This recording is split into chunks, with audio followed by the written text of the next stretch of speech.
glance up at the clock. There's time to squeeze in one more presentation, I can tell. I squirm in my seat and try to avoid making eye contact with my teacher. I feel the weight of her roving eyes. Don't pick me, please. Please don't pick me to go up. Don't pick me. I pray silently. But she will, I just know it. I can sense it. Unless... My hand brushes against the shape of the two little cubes in my pocket. My fingers itch. I could do it. I could roll the dice. For something so trivial, Nathan. Are you insane? She might not pick you anyway. And even if she does, so what? You think anybody here is going to remember your presentation in a week's time? I'm sure you prepared enough as it is. All very logical thoughts.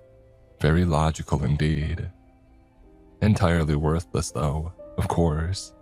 Meaningless in the face of my impending panic. Reinforced with an army of anxiety.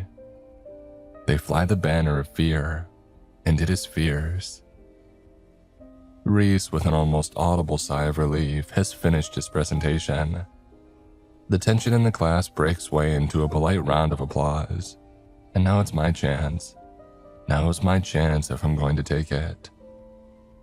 So I hastily reach into my pocket and draw from it the dice.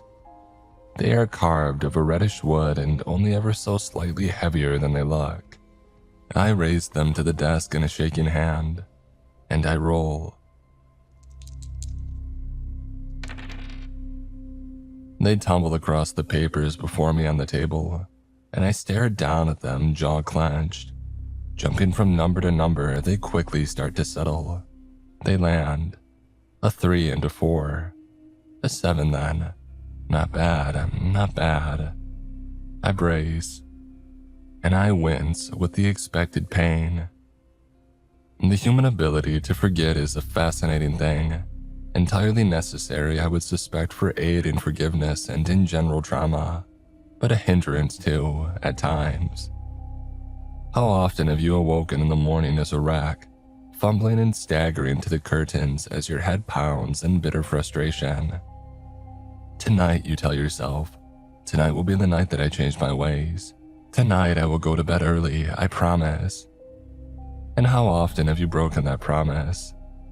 By nightfall, of course, as we so often do, we have forgotten how we felt in the morning. My own memories of the pain of the dice and more are returned to me in this moment. I sweat and fight to remain as still and as inconspicuous as possible, and I feel the process beginning, as I feel my flesh begin to slice. It's not as dramatic as I'm making it sound. They're like long, thin paper cuts really, but hell do they hurt. The first 3 comes more or less together, and it's difficult to identify their sources, but the 4th is clear. I feel it down my side. Again, difficult to tell without looking, but it feels a couple of inches long at least. The 5th cut slices along the side of my left foot, and I clench my toes in pain. Cut 6, I can feel tear through the upper layers of skin on the back of my neck, and the 7th drags across my chest, as if I'm being carved up by the tip of a sharpened blade.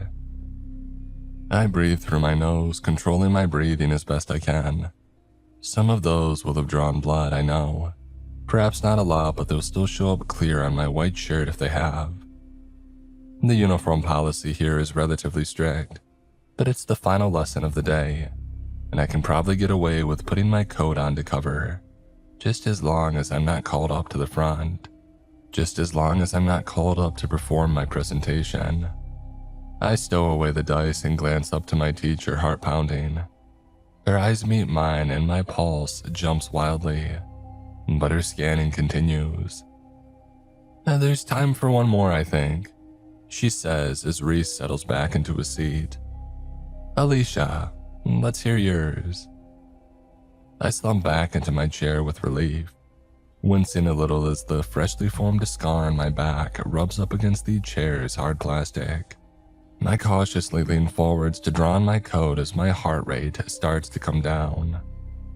Yeah, I was an idiot for using the dice for such a mundane occurrence, But what's done is done.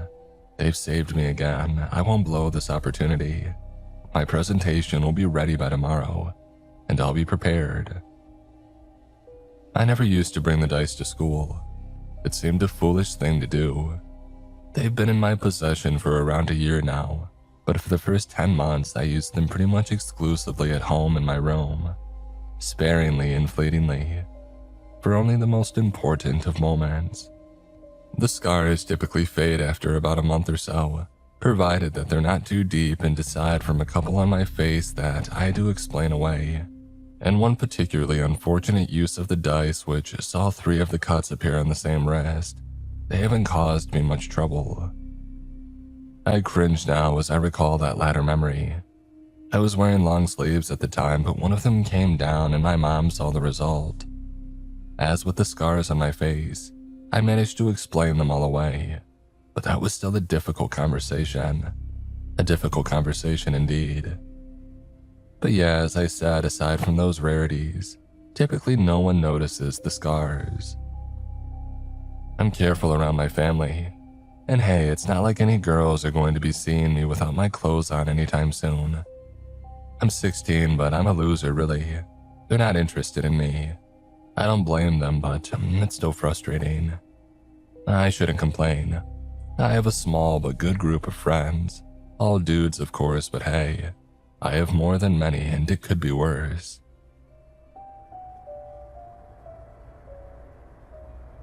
I pull my coat a little tighter around my shoulders as I trudge through the slush-like snow on my way home. My breath fogs and a little cloud around my mouth. I started bringing the dice to school about 2 months ago, after a bad altercation with our resident prick. He's a bully, I guess. Not in the beat you up and take your lunch money sense of the word, but he seems to love to exert his dominance. He's about a half-foot taller than everybody else and he just doesn't give a crap. He doesn't care about anything and that gives him a certain power. His name's Dean and he picks on me because I'm an easy target, and I know it, but only when he can be bothered. The incident in question, however, did actually see him get physical. After a torrent of banterous abuse in the locker rooms, he started making jokes about my sister, to the laughter of all the guys around. I forced myself to laugh too, and I tried to brush it off, to diffuse the situation. I clenched my fist. I hate that I did that. It frustrates me so much to think about it. But it culminated with him shoving me to the ground when I eventually tried to get away. He called me pathetic and laughed some more. It's quite possible that he saw a few of my scars as well, though he didn't mention them at the time. The thought that he might be holding on to the knowledge to weaponize at some later time scares me quite badly. I fume quietly as I approach the little bridge that leads me through the park and back to my house. It's a nice looking thing made of stone and it overlooks a rushing stream, one that goes much faster than it appears, they tell me. Underwater currents or something. The water level is higher than normal right now thanks to the melting snow, and it calms me down just stopping for a moment and looking over the edge, down at the rippling water.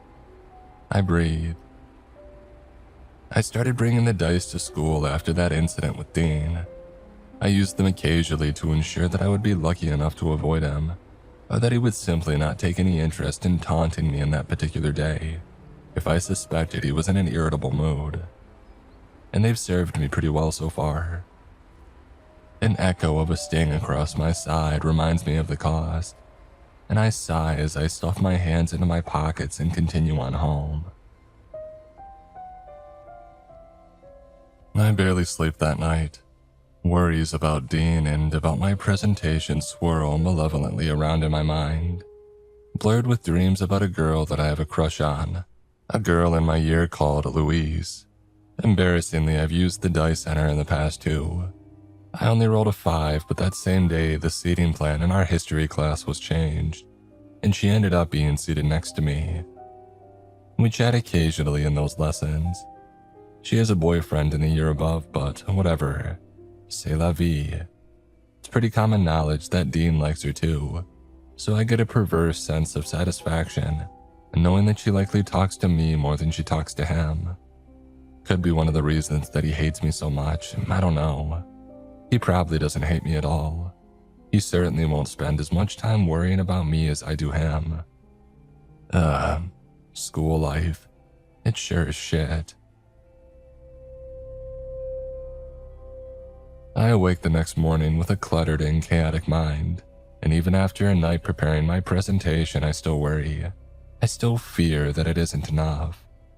So with the behavior of an addict, before I've even brushed my teeth, I grab the dice from my side table, and I roll them across the floor.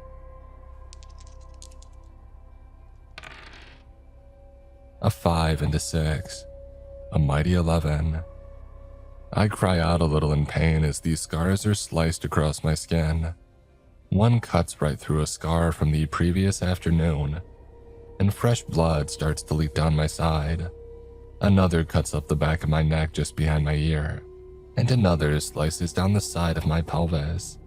God's sake, I mutter through gritted teeth as I ride out the pain.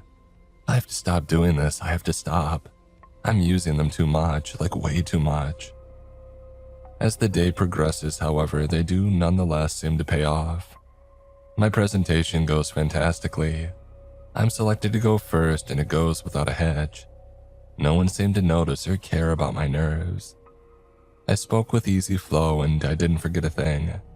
And to top it off, the person who presented after me ended up sneezing mid-speech and snorted a load of snot all over their papers, much to the amusement and disgust of everybody in the class.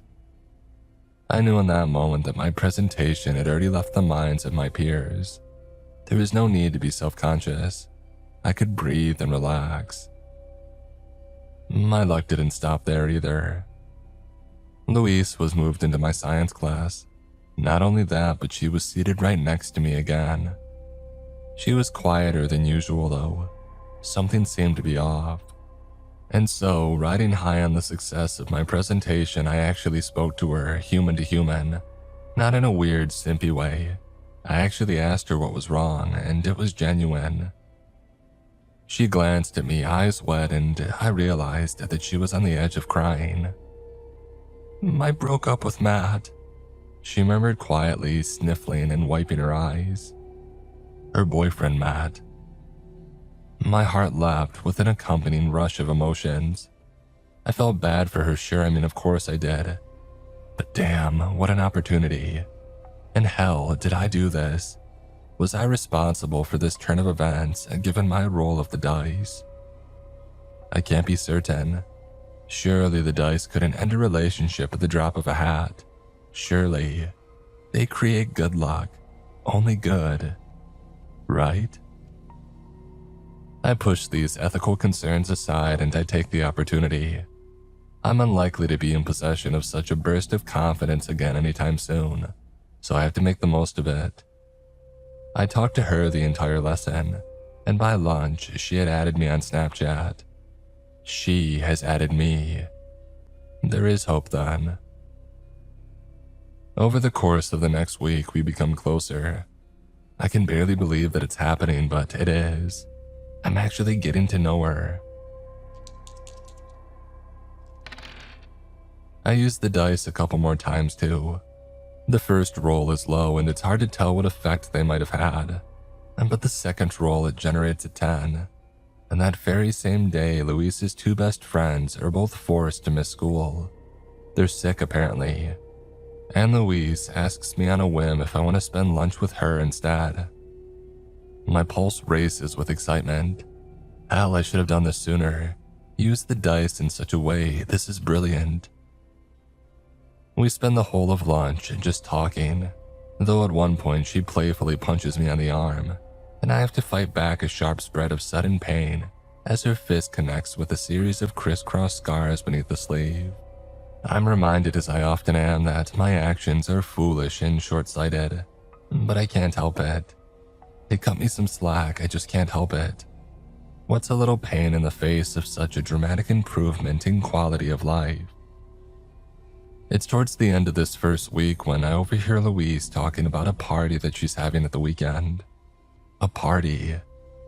I've never been to a party before, not a proper one with alcohol and stuff. We're in history class and she's talking to a girl that sits on the table behind us about it. My mouth is at once completely dry. "Invite me," I urge, channeling my willpower. "Come on, please, invite me." I think about telling the guys that I've actually been invited to a house party, the house party of a popular girl. They'll flip. But I'm getting ahead of myself.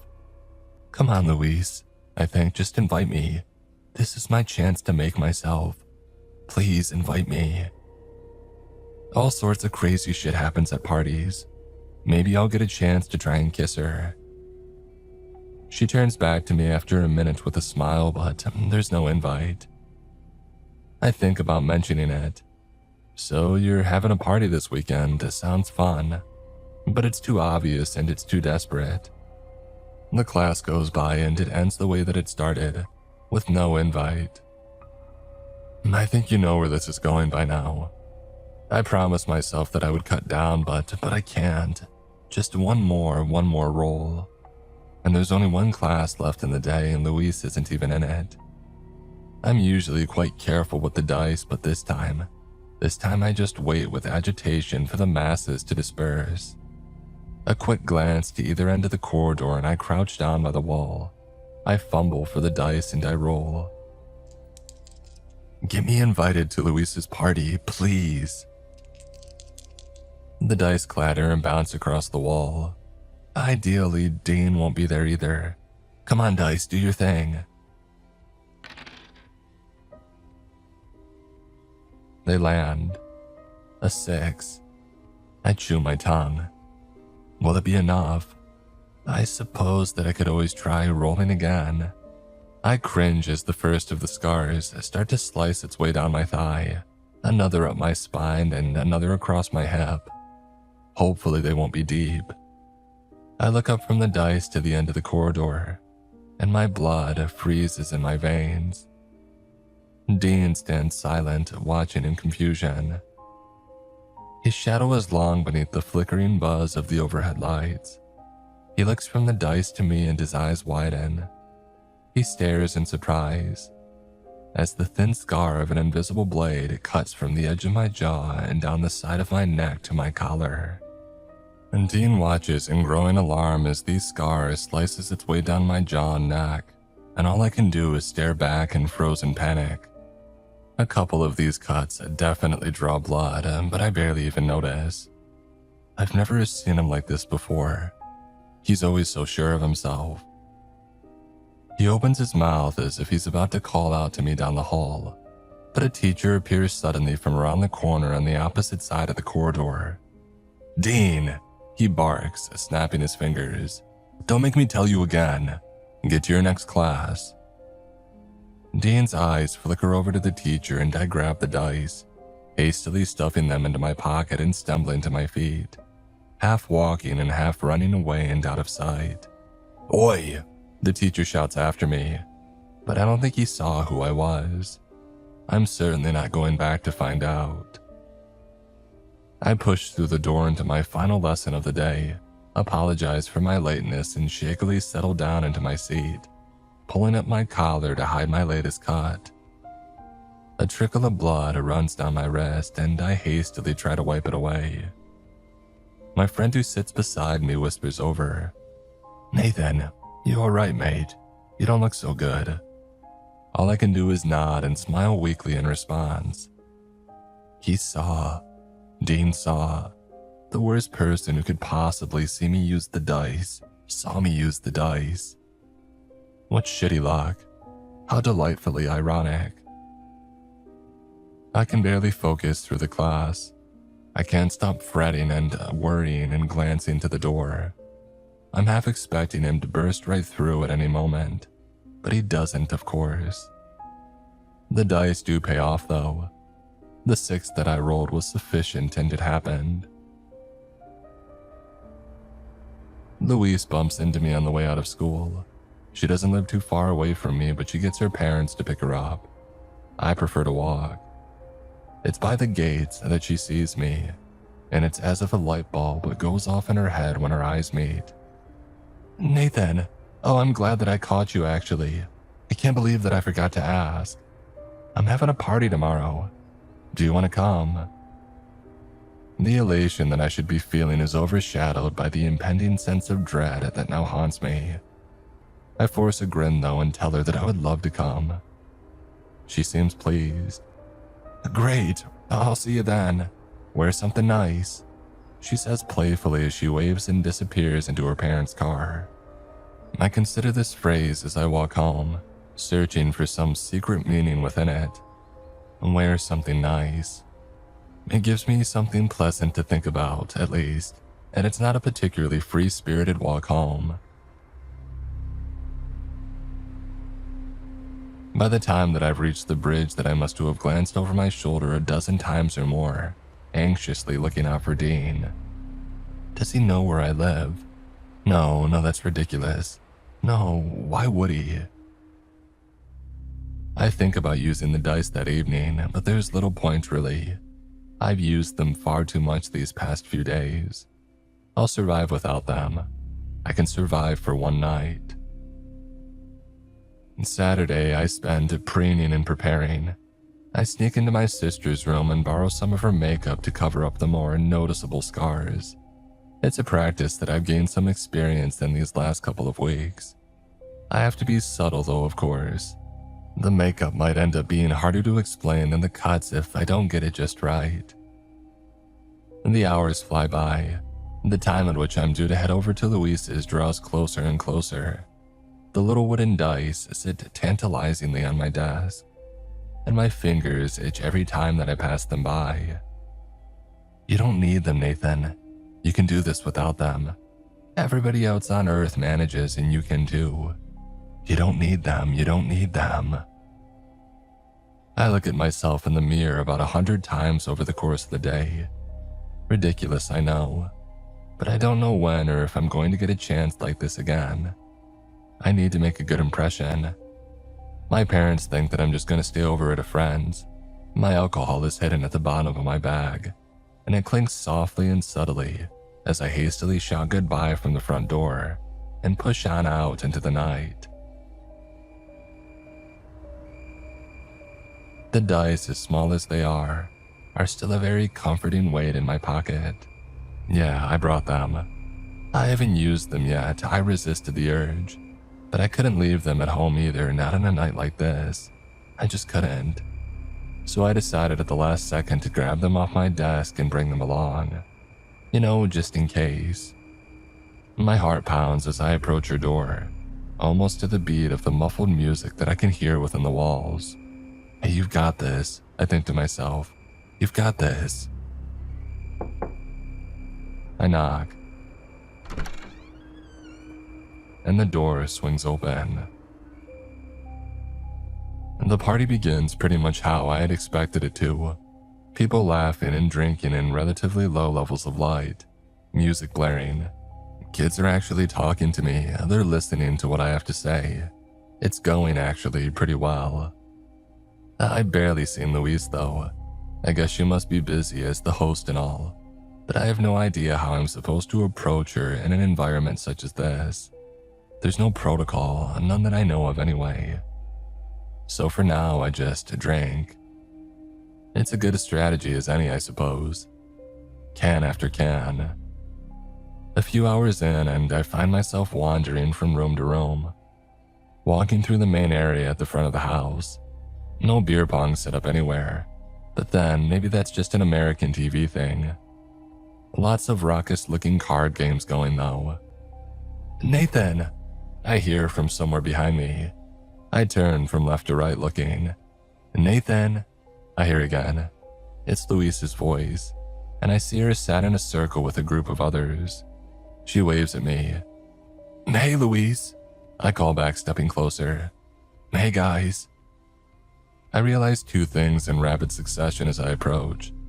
Number one is that there's a bottle in the middle of the circle, empty. Spin the bottle.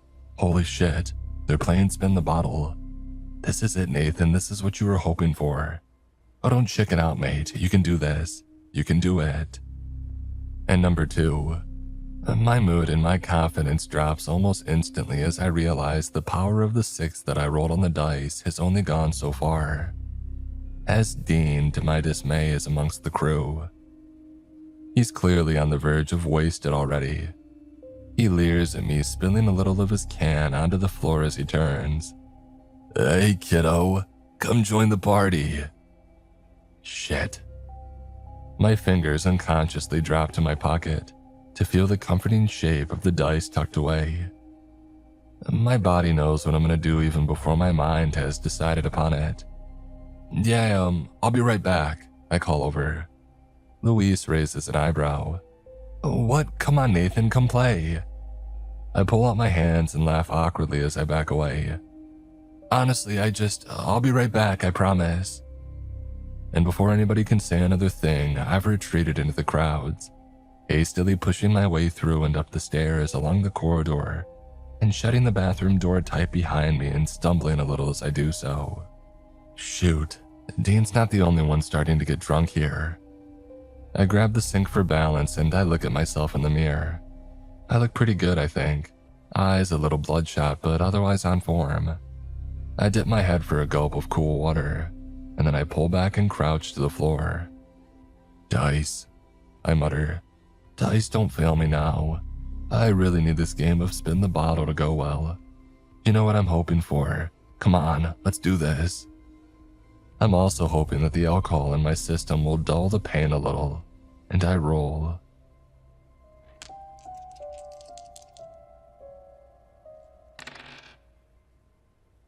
The dice tumble across the bathroom tiles and they land on a rather disappointing result. A 1 and a 2. 3 total. I wince and let out a little cry as the first of the cuts appears on my forearm, slicing through the skin and drawing more blood than I was expecting. Jesus! I murmur, rushing to grab a handful of toilet paper to press against it. The second of the slices that I feel against my right foot. And the third. The third, to my sudden panic, is sliced right across the center of my face. From the edge of one eye, down over my nose, and across the opposite cheek. It could not be more obvious.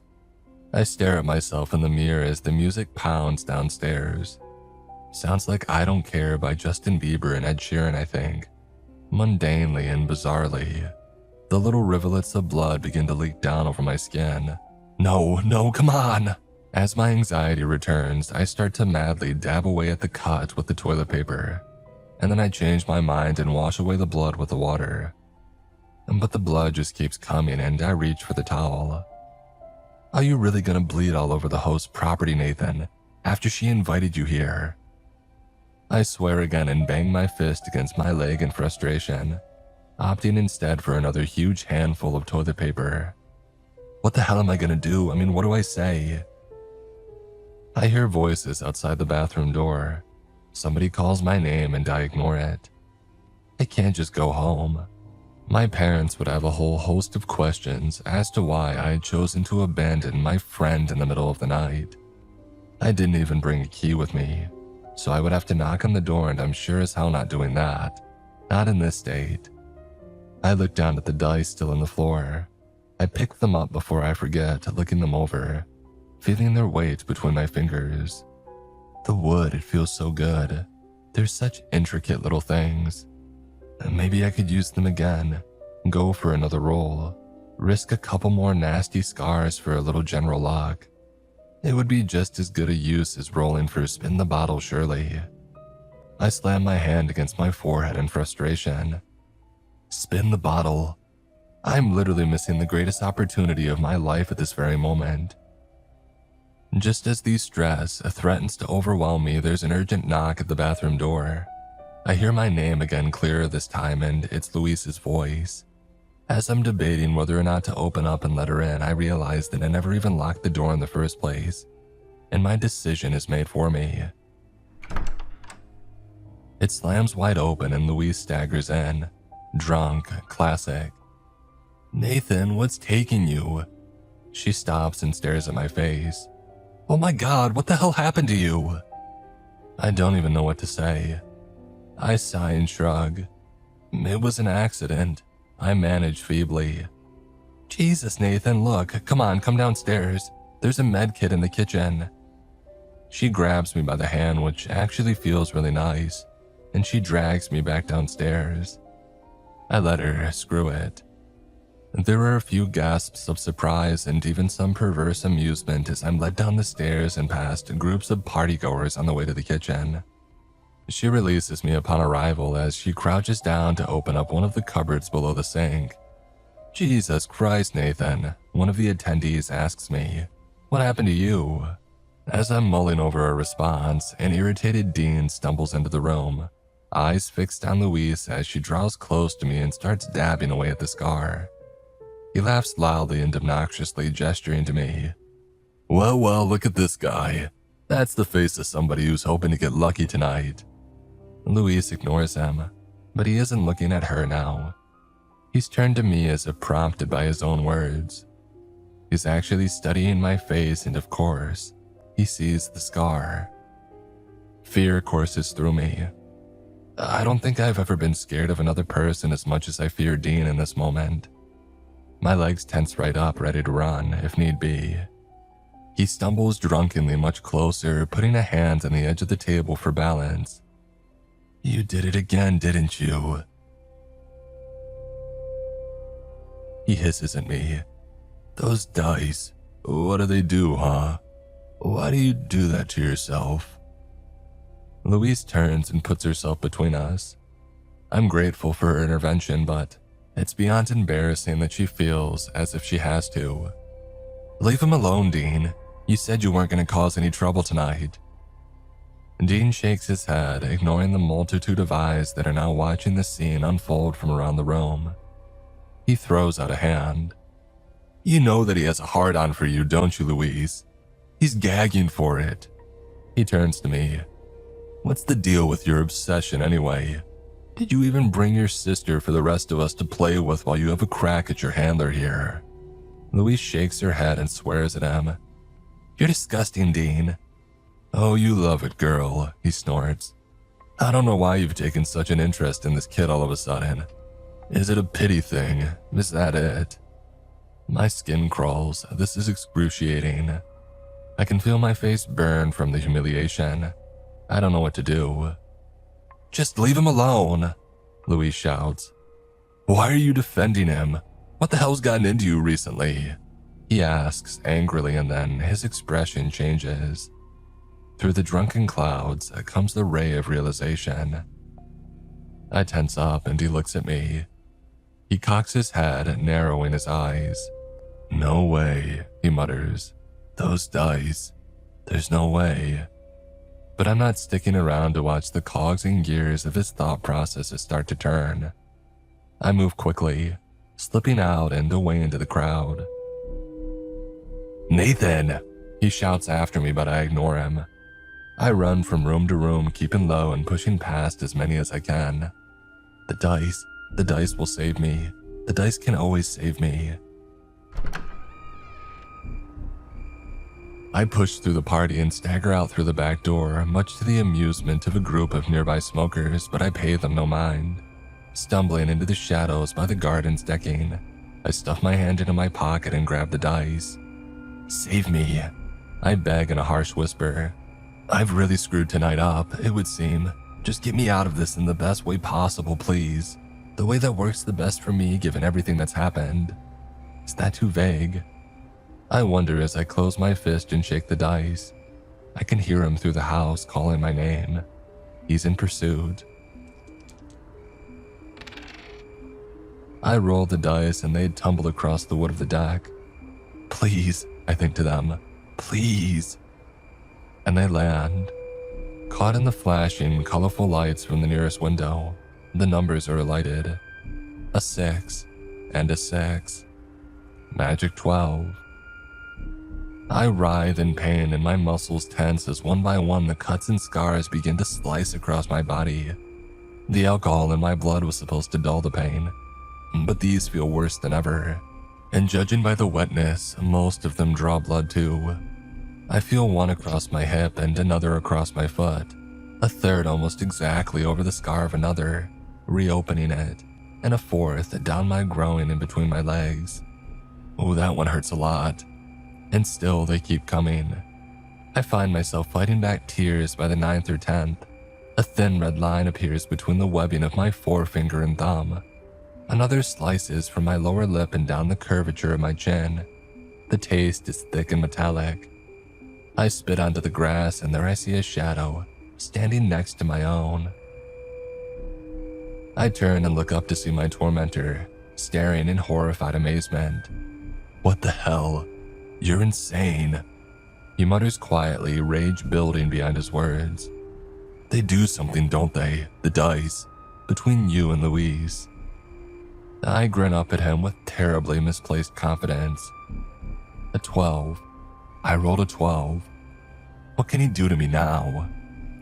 The answer, it would seem, to my indignant surprise, is a sharp punch to the face.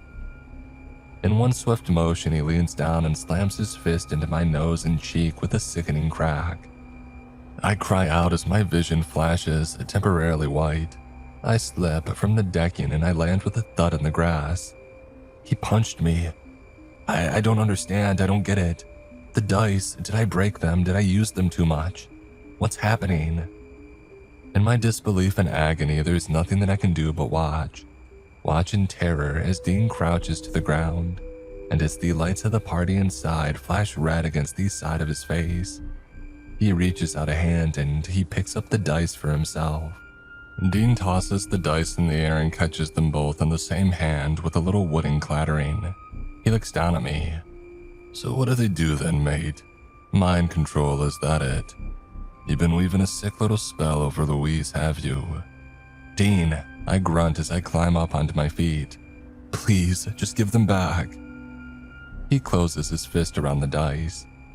Tell me how they work, he says coldly as the music pounds through the walls of the house. Let's say I wanted Louise to suck me off. How would I go about making that happen? You're sick, I mutter angrily, clenching my fist. They don't work that way. Now give them back, I'm warning you. He laughs as the light from inside flashes across his face. You're warning me? You're hilarious, Nathan. And you know what? I think I'm gonna give him a try. No! I shout, but I'm too late. He shoves me back and my drunken legs are once again unable to keep me from falling. I land in the grass as the dice roll across the decking, clattering and tumbling. And they land. A 3 and a 4. I reach out to grab them, but Dean is too fast. He collects them up and then cries out, and we watch as a thin, pale scar begins to slice its way across his skin. Shit, he shouts. Our palaver has garnered the attention of the smokers, and they've started to make their way over. I can see a second cut appear on Dean's neck, but I don't know where the others are. A flinch and a patting of his leg would indicate that at least one of them is on his thigh. This is so messed up, he mutters through his clenched teeth when he takes a breath. And without another word, he turns and returns into the house. Dean, I shout, come back. He took them. He took my dice from me. You need them back, Nathan, now, go get them.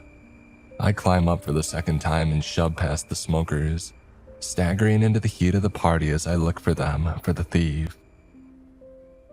There are gasps of shock and surprise as the more sober attendees take in the redness and rapidly forming bruise on my now thoroughly busted up face. It'll only get worse as the night progresses too. I know it, but there are greater priorities at hand. He rolled a 7, what's that going to do for him? They wouldn't make Louise. I curse in frustration and disgust. They wouldn't, they can't. That's not luck, that's sick. There's no way. But my thoughts are a mess. I'm still struggling to process what happened. I rolled a 12, and yet, I just don't understand. My stomach, oh God, I've drank too much tonight. I struggle through the queasiness as I move from room to room searching for Dean. The music thrums right through me, reverberating my bones. Where is he? What is he doing? He could be rolling the dice again right now. And even if he doesn't understand quite how they work, he has enough of an idea, I would warrant. I shove my way into the living room. Dean! I shout into the noise, but I don't see him. I don't see him anywhere. And I bump into somebody else instead. Louise. "Nathan," she slurs drunkenly. "There you are. I was looking for you." She grabs me by the arms. She's looking right into my eyes. She doesn't even mention the bruise. Has she even noticed? She starts to drag me into the middle of the room. "Louise," I manage, head starting to spin. "Where's Dean? Has he spoken to you? Where is he? Are you okay?" "Oh, he's a prick, Nathan. Don't worry about him." "Did he come up to you?"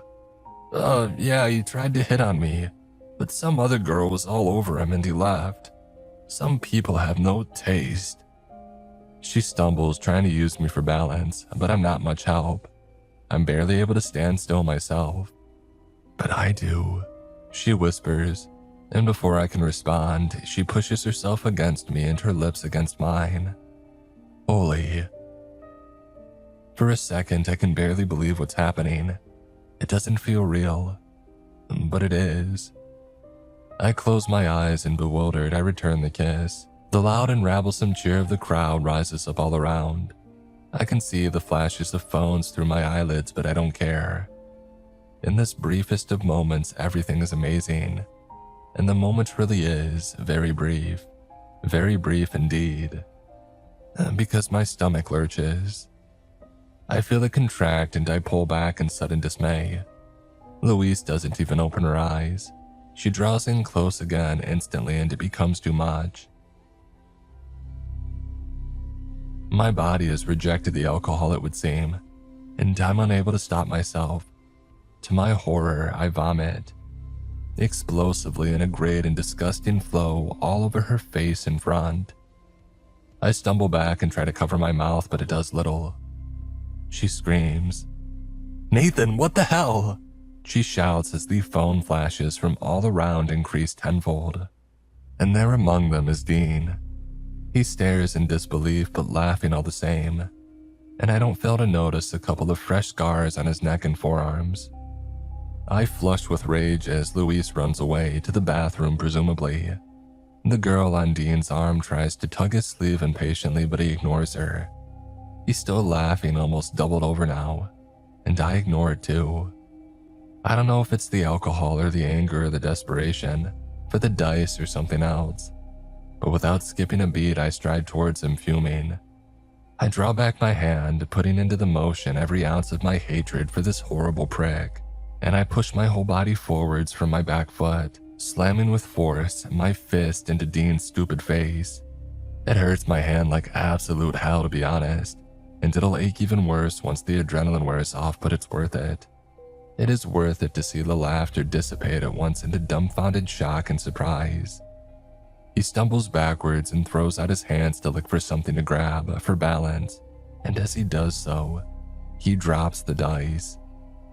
I don't even let them hit the floor. My eyes go to them at once and I snatch them out of midair, turning and sprinting away in the very same motion, ignoring the rising, bloodlusting chants of fight, fight, fight from the drunken crowd. "Nathan!" he roars from behind me, but I'm not messing around this time. I'm not gonna wait or hide or try to play the rest of the party out. The night is done, I've decided. The hell to it. I'm not staying here, I can't, there's no way. I'll apologize to Louise and suffer the consequences tomorrow or on Monday. I'm gonna go home. Yeah, just go home. I have a busted up face and I'll need to explain tomorrow morning anyway, so I may as well bite the bullet and get it over with. So home then is the plan. Let's go home.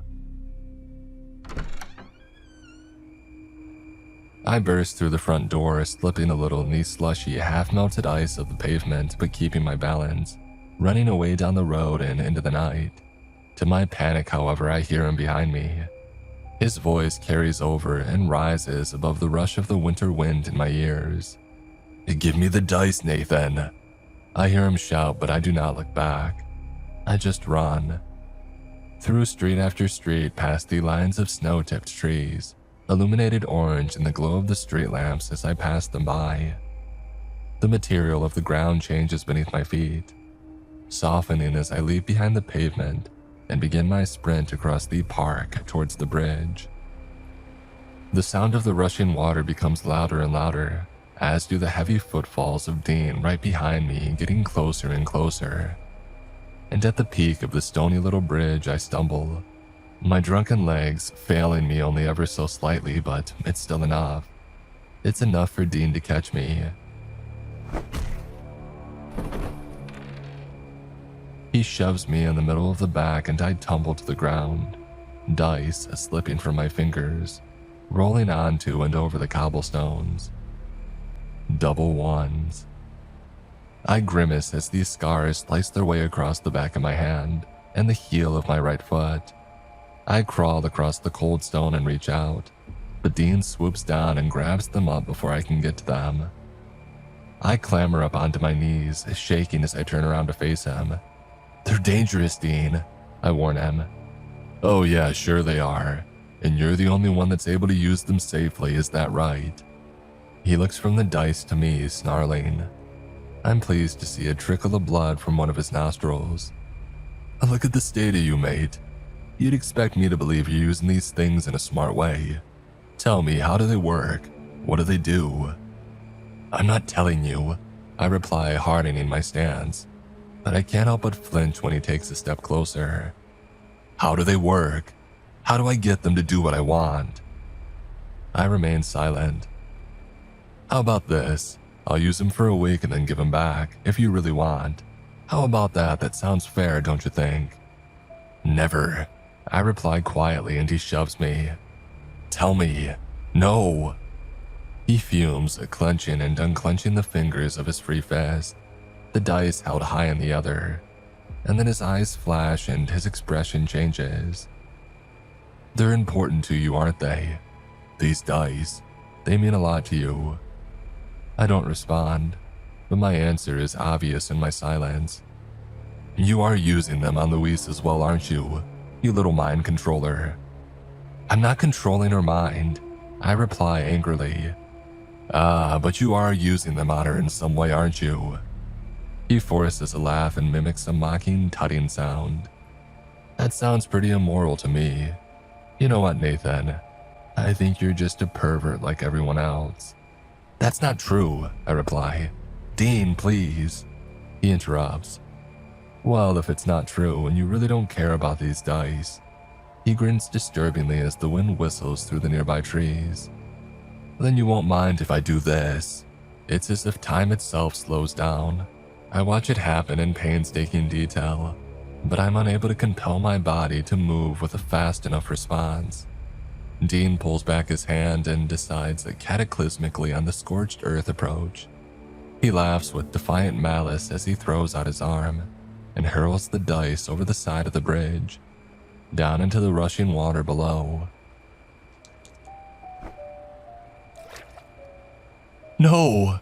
I shout in distress, legs returning to life as I rush to the edge and stare over the side, watching the dice disappear beneath the surface of the fast-flowing stream.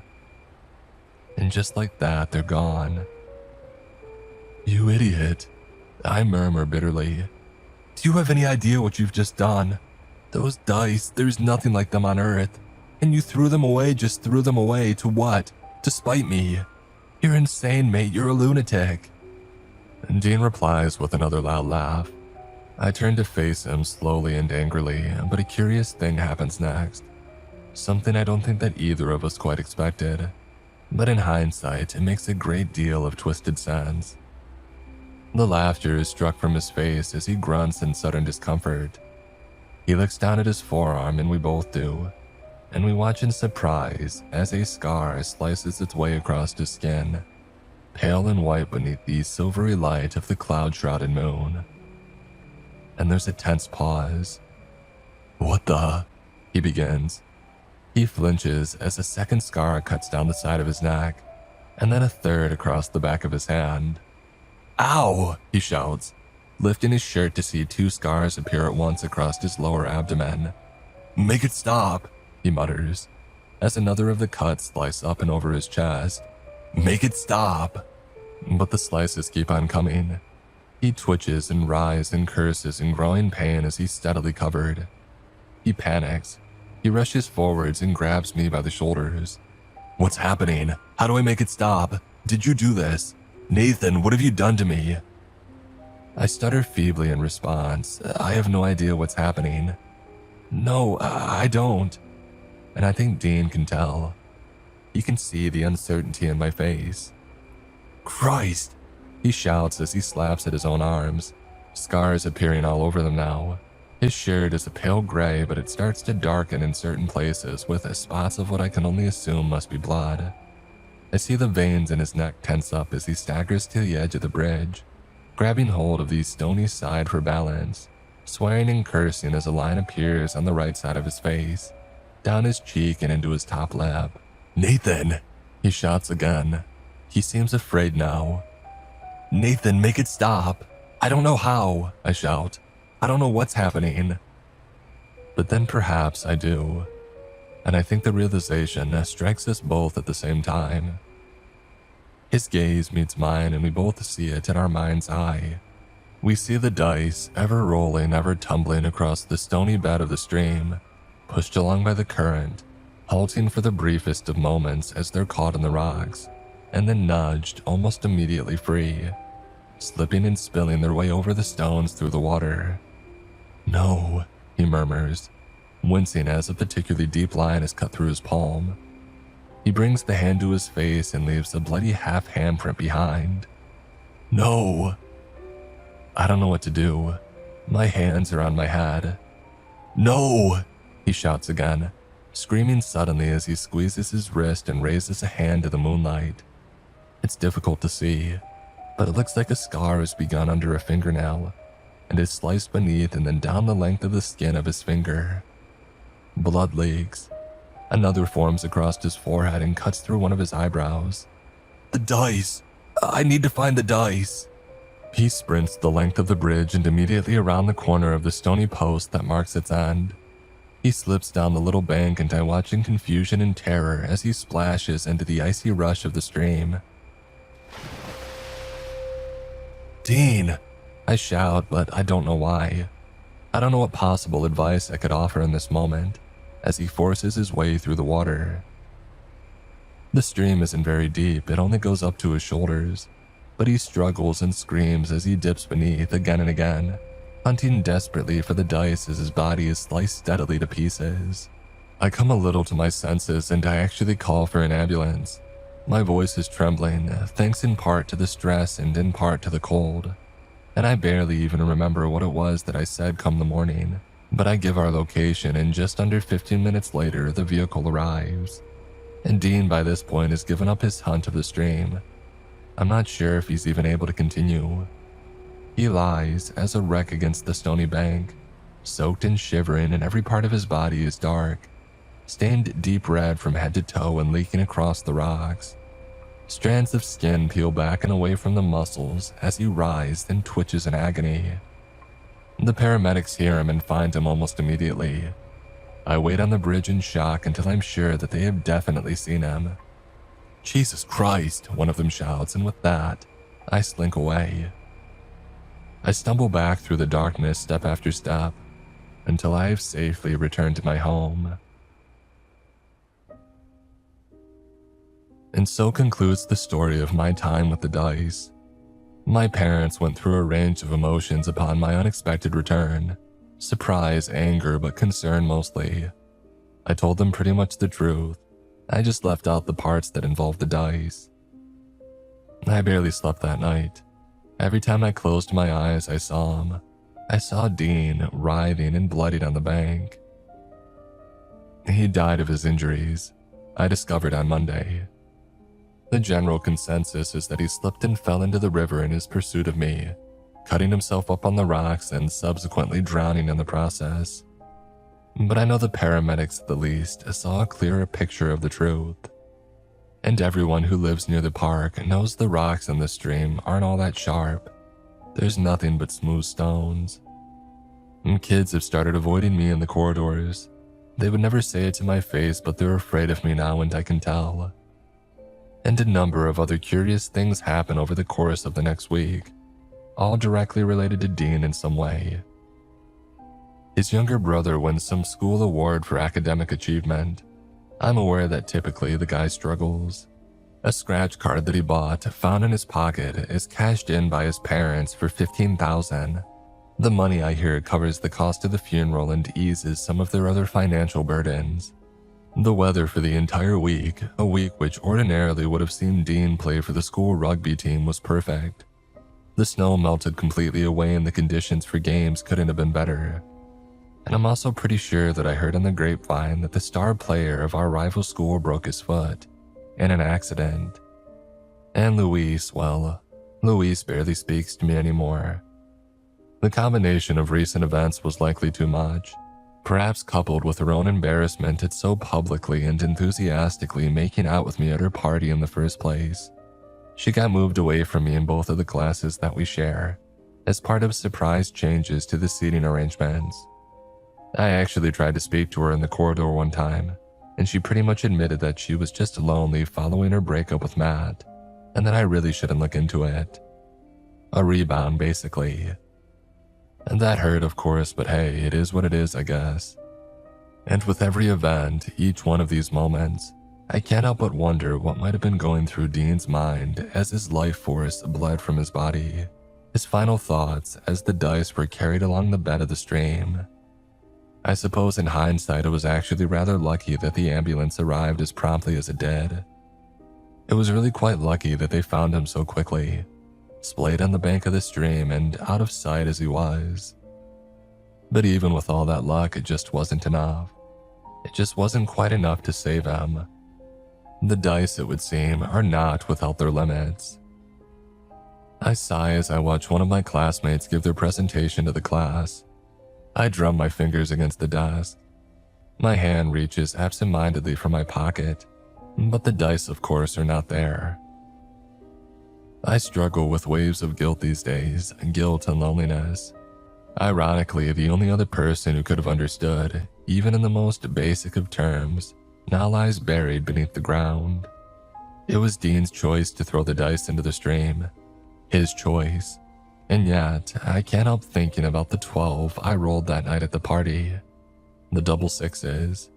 What was it that I had begged for in my drunken semi-stupor? Just get me out of this in the best way possible, please. The way that works the best for me, given everything that's happened. I run a hand through my hair and sigh, doing my best to push the thoughts from my head. I turn my attention back to the presentation. And you know, this particular presentation really is going exceptionally well. It's the turn of a girl named Alice. Quiet as a mouse, and she chokes up even when called on to answer a question in class. And yet here she is, seemingly in her element. I do my best not to focus on the scar that I see that marks her leg below her skirt. It's a coincidence, I tell myself. A coincidence.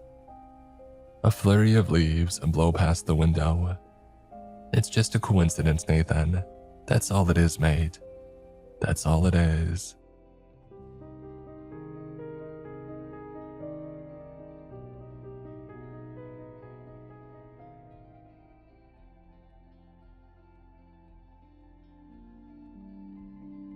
Today's episode is sponsored by Rocket Money. You know what's genuinely scary? Realizing you've been paying for something every month and completely forgot about it. A while back, I was going through my finances and I found a few subscriptions that had been quietly charging me for months. It's nothing huge on its own, but when you add everything up together, it starts to feel like death by 1,000 cuts. That's one of the reasons that I like Rocket Money. It's a personal finance app that helps you track your subscriptions and monitors your spending, and stay on top of where your money is actually going. If you find subscriptions that you don't want anymore, Rocket Money can even help cancel them within the app with just a few taps. In fact, they've already helped users save over $880 million in canceled subscriptions. I also like that it automatically categorizes transactions, and it gives you a much clearer picture of your spending habits. Sometimes seeing the numbers laid out in front of you is the wake-up call that you need. Rocket Money is a personal finance app that helps find and cancel unwanted subscriptions, monitors your spending, and helps lower your bills so that you can grow your savings. Let Rocket Money help you reach your financial goals faster. Join at rocketmoney.com/Mr. Creeps. That's rocketmoney.com/Mr. Creeps.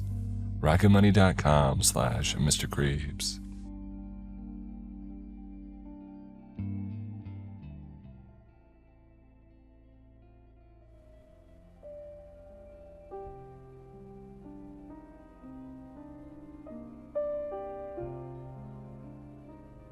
Another day, another job. It would be nice to find something more reliable one day, ideally with a low mortality rate and paid time off. Instead, Jake and I have made our way through so many career fields that I can barely keep track at this point. We have been crime scene cleaners, construction workers, bartenders, and hell, even a one-time amateur exorcist. Don't ask about that one. Though I will say the papacy might forgive our transgressions if they saw our results. Anyway, Jake and I found ourselves in need of work again. This last job didn't last long and it was strange even by our standards. It was another cleaning gig and we figured that despite the odd description and the admittedly creepy location of an abandoned building near town, it would be alright. At least there would be no blood and bodies to clean up. And hopefully no cursed dolls hiding around in the basement either. It was about a month ago and we were looking around and found an odd listing about a cleaning crew needed for an old flea market close to downtown. Just some cover-up painting. Not a big deal considering what we had done before, and the pay was surprisingly good for such a simple job. We jumped at the chance when we found it, since it would be the first decent payday in a while. Jake and I took the van out of the building to meet the contact for the position. Jake was grinning like he always did when we were going to a new job. At this point, I figured that he got some masochistic joy out of the idea that everything might unravel around us like a curse. I was just excited for another paycheck, even if it was another cleaning gig. "Oh, come on, man. I'm sure this one will be on the level," Jake said, trying to cheer me up while frantically switching through songs on his playlist. He finally settled on Battery by Metallica, and before he cranked up the volume, he continued. "I mean, after all, what's the worst?" "Don't finish that sentence." I snapped back at him, but he just shrugged and drowned out my concern with the song. We rode on for a while longer, seeing the telltale signs of dilapidated buildings, which assured us that we were getting close. Jake checked the directions again. "Yeah, this is it up ahead. The old Mayhew's flea market. I'm shocked this place closed. Who would pass up on such fine offerings?" He chuckled sarcastically while pointing to an old defaced sign of an unpleasant-looking man in an ill-fitting suit. Jake had a point. The marketing sucked as much as the location.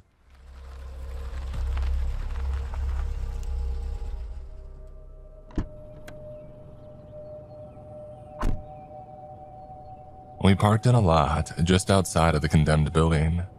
Now that we were closer, I saw that the place was fairly large, which made sense if it had been a bigger market in the past. The entire building was in a sorry state now, though. Many windows were broken and boards were haphazardly nailed over sections, and the whole place looked like a light breeze could topple it. As I looked on, I saw that nearly every square inch of the place was tagged or covered in graffiti. There was also a strange ring of what looked like white paint on the ground that seemed to circle the perimeter. I wondered why somebody would want us to clean the place and not just tear it down and start again somewhere better.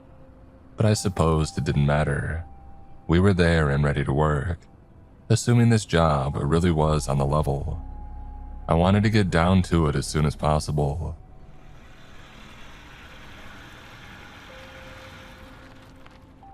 In the next few minutes, another car pulled up. It was a well-maintained, if not a little dated, Oldsmobile, still looking sharp despite its best years being behind it. A tall man wearing a cowboy hat stepped out of the car and walked over to us. "Howdy, boys. The name's Earl Mayhew. It's good to meet ya." Jake stepped forward and immediately shook the man's hand and gave a sarcastic, Well, howdy, Earl. Name's Jake, and this here's my friend. I cringed at the awful accent that Jake was attempting, and I hoped that it wouldn't offend our new client. Instead, Mr. Mayhew just laughed and slapped his knee.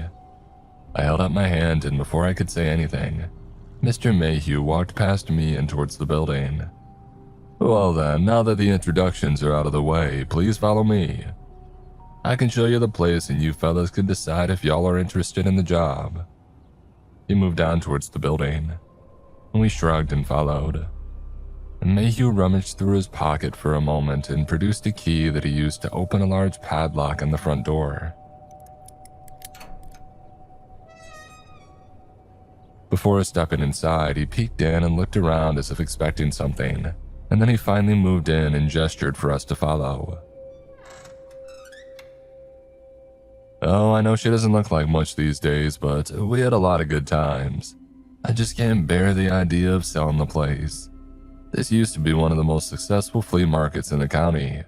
We had people from all over the state, hundreds of vendors and clients, but that was then. Mayhew sighed ruefully and looked like he had forgotten where we were that moment. He snapped back to the present and regarded us. Oh, sorry boys, lots of memories. Anyway, come this way and I'll show you the real meat and potatoes of what I need done. We followed him down a dimly lit hall and into a wide open central plaza that was covered in debris. Almost every surface was plastered with some measure of graffiti. Yeah, it's definitely a fixer-upper, Jake mumbled. Mayhew must have heard him and his eyes narrowed. And Jake caught himself and blurted out apologetically. Hey, but it has good bones and good character. No wonder you want to preserve it. Mayhew nodded and continued on. And Jake shot me a lame thumbs up and I rolled my eyes. We stopped again and Mayhew looked around, examining particular walls and parts of the floor with care. I was about to ask what he was looking for when he held up a hand and then pointed at a spot on the wall. There, right there. That is what I need you gentlemen to take care of. I looked at the odd spots on the wall and I was confused. What is that? I asked, unable to hide my confusion. That is what you'll need to clean. This place has been turned over recently, believe it or not. I even have a crew working nights out here. No matter how much we cover it, it comes back. I need you two to cover it up before. He paused, looking nervous. Before what? Jake asked. Well, before it changes, Mayhew finished, and we both looked at him incredulously. Changes? I tried to clarify.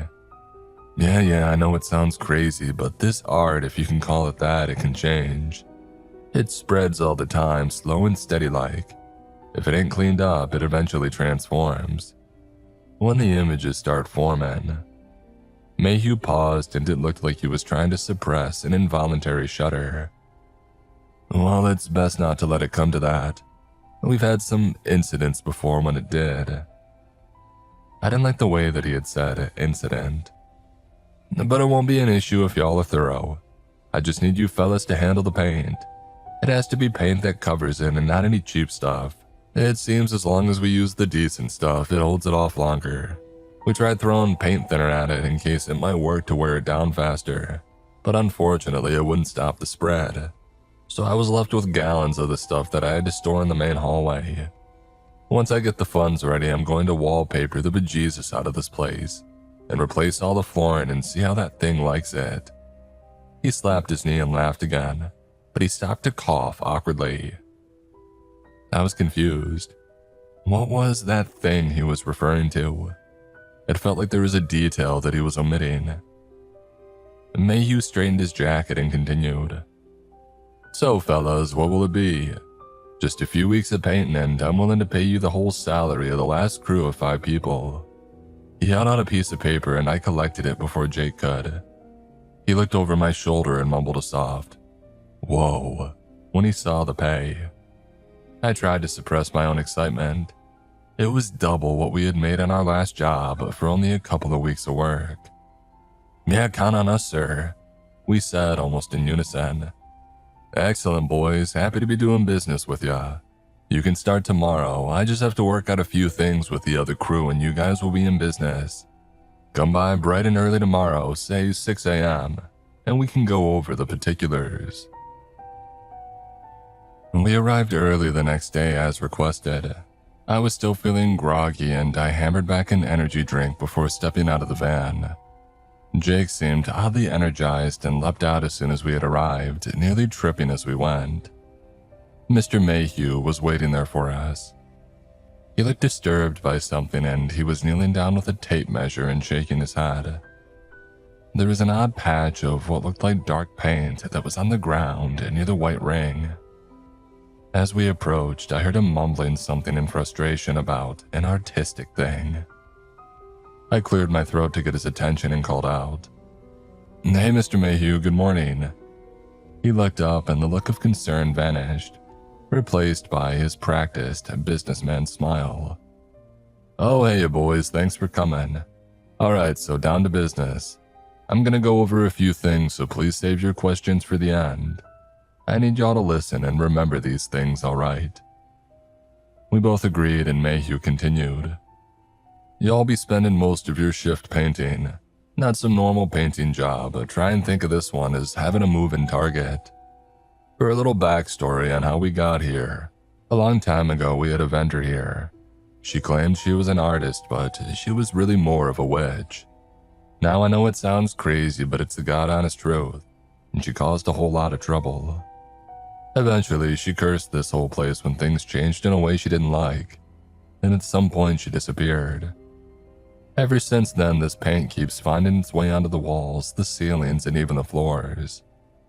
He gestured around and then I noticed the outline of 3 human faces staring down at us from the ceiling. They didn't have features, but the lack of eyes and mouths made them even more unsettling to look at. Like those." I pointed up above us and Mayhew looked up and cried out, "Oh, Jesus H. Christ, yes, like that. Let's step out of here for now, fellas." We followed him as he rushed out, with a look of genuine fear clinging to him as we fled. We moved out into the parking lot and he let out a wheezing gasp. "No, sorry about that, that just startled me is all. Anyway, this artist, she's been leaving these paintings and been having folks cover them up every day, and they just keep coming back. For a while I decided to leave it, but then bad things started to happen. Sellers started to leave and called it unsafe." He spat on the grounds and grimaced, and then people started seeing things and getting hurt.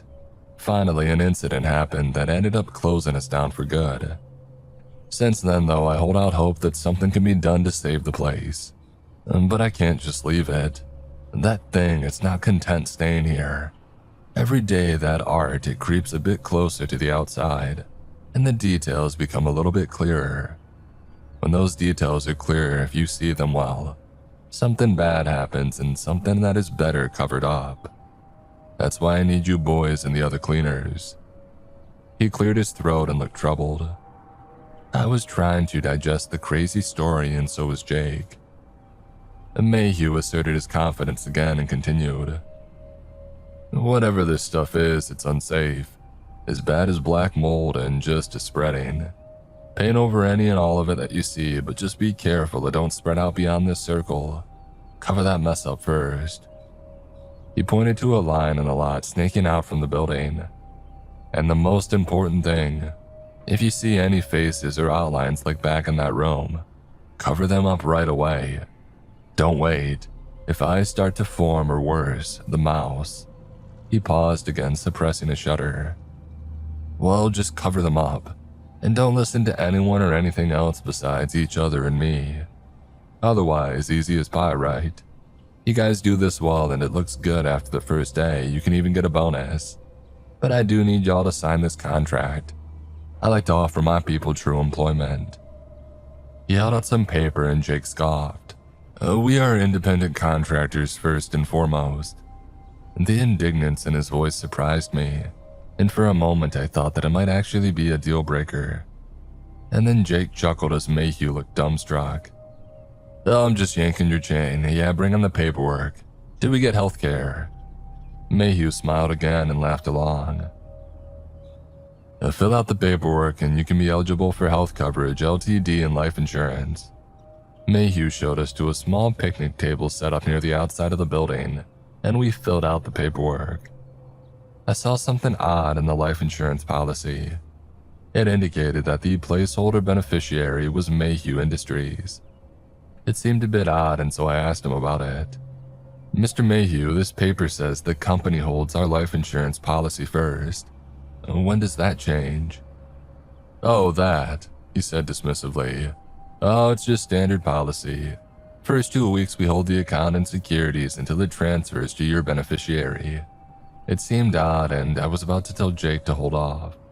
But I looked over and he had finished and was already handing his completed papers back to Mr. Mayhew. I sighed and then finished signing my own. After all, how bad could a painting job be? After it was all settled, Mr. Mayhew showed us to a small storage shed that had dozens, if not hundreds, of cans of white paint inside. There were also rollers, pans, brushes, anything a painter might need. This should all be good to get you started. Use as much as you need. A thicker coat seemed to take longer for that damn stuff to show through. Have fun, guys, and be careful. I would hate to lose you too. He walked out to his car, moving in an odd pattern, as if avoiding the path that we had taken to get in. I noticed the line of paint that had been there before it was gone, or rather it had curved off in a new direction, oddly pointing towards the way that Mr. Mayhew was leaving. I ignored the eerie sight and I asked Jake, "Are you worried about that last thing that he said? About losing us too?" He shrugged. "I don't know, but what I do know is I call not painting over those creepy faces on the ceiling." He nearly doubled over laughing as I held my face in my palms. I could already tell this would be as exciting as watching paint dry. We started work quickly. All the supplies were conveniently located, and it was not long before we had covered up the oddly snaking trail of dark paint that had been creeping out of the building with the white cover-up. I'm not sure what that guy was talking about. This is going great. It's not like this stuff is actively moving. Come on, let's go inside and work on the other rooms. And Jake was right. Since Mr. Mayhew didn't care about how careful we were, it was coming along nice and quick. We opened the front door and nearly fell back in unison. There, inside the entryway, which had been a fading white just an hour ago, it now showed murals of dozens of people and dozens of empty faces in that streaking black paint. All of them looking at us from the walls, the ceiling, and even up from the floor. Okay, so that's not ideal. I mumbled as we observed the impossible change. The new paint glistened and it seemed to have an eerie aura, like it had only stopped moving because we had arrived to look at it. "Oh well, shit," Jake exclaimed. It always has to be something though, at least the old guy was honest with us. Seems we just need to cover this stuff up, or at least do as much as we can, so let's get going. Suddenly, he rushed forward with a paint roller in hand, and he dragged it along the surface of one of the new paintings. I couldn't be sure, but I thought that I felt a disturbing sense of pressure build up when he covered the area where the eyes and the face of one of the images had been. I was disturbed, but in the moment, I managed the same resolve that Jake had. We were there and we had seen crazy stuff before, plus we needed the money. I took a deep breath, opened a fresh can of paint, and I got to work. At the rate that we were going, we could get a lot done by the evening and get that bonus. Oh, we were wrong though, so wrong. Nearly 10 hours had passed and only one room looked complete. Jake and I were reluctant to leave the room unattended, since we both suspected that as soon as we did, the insidious black paint would come washing back in to undo all of our work. This is crazy, man. What the hell is going on? Some kind of haunting to wreck this guy's resale value. I mean, at least it's not attacking us, but it just keeps undoing our work. Jake shouted at the wall and kicked a can of paint towards the corner that he had just finished. It had already started to show new black streaks beneath the surface. I know this feels hopeless, but we get paid by the hour, so even without a bonus, the money is still good. Come on, I think the evening shift should be here soon, I said, trying to reassure him. We left our supplies in the hall and walked out to the parking lot. As we neared the exit, we heard a voice shout from outside. "Nathan, where are you? You need to get out of there, it's not safe." Jake and I looked at each other confused. We exited the building and saw a truck parked next to our van and a man shouting at the building, but not moving past the painted perimeter. "Hey, there's no Nathan here, but are you one of the evening crew here to take over?" I asked him, but he seemed surprised at my assertion and looked confused and then horrified. Oh no, no. He brought other people here. Oh God, please tell me that you saw Nathan in there. We need to get him out. He's been in there since last night." "Whoa, slow down, dude," Jake said, trying to reassure the panic-stricken man. "We've been painting all day here and your friend's not inside, and we would have seen him. Who are you and what's going on? Mayhew said a night shift would be here to take over." The man took a deep breath and spoke in a strained whisper. My name is Roger, and Nathan is my friend and fellow painter. We were hired to paint over the weird art in this building by Mr. Mayhew. That was what we were doing. Well, until something happened last night. Nathan didn't get out. Something happened and I can't remember." He looked confused and then frightened again as he struggled to recall. "I don't know what happened. When I woke up, I was back home. I tried to call Nathan, but he didn't respond. And then I started to remember things. Flashing images of faces, and Nathan staring at a wall with his eyes all messed up. I don't know what the hell is going on, but we need to get him out of there now." Before we could ask him another question, Roger forgot his apprehension about the paint perimeter and bolted past us, shouting for his friend.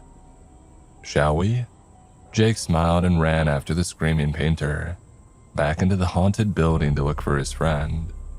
I groaned and then followed him. As soon as we had made it into the building, something felt off.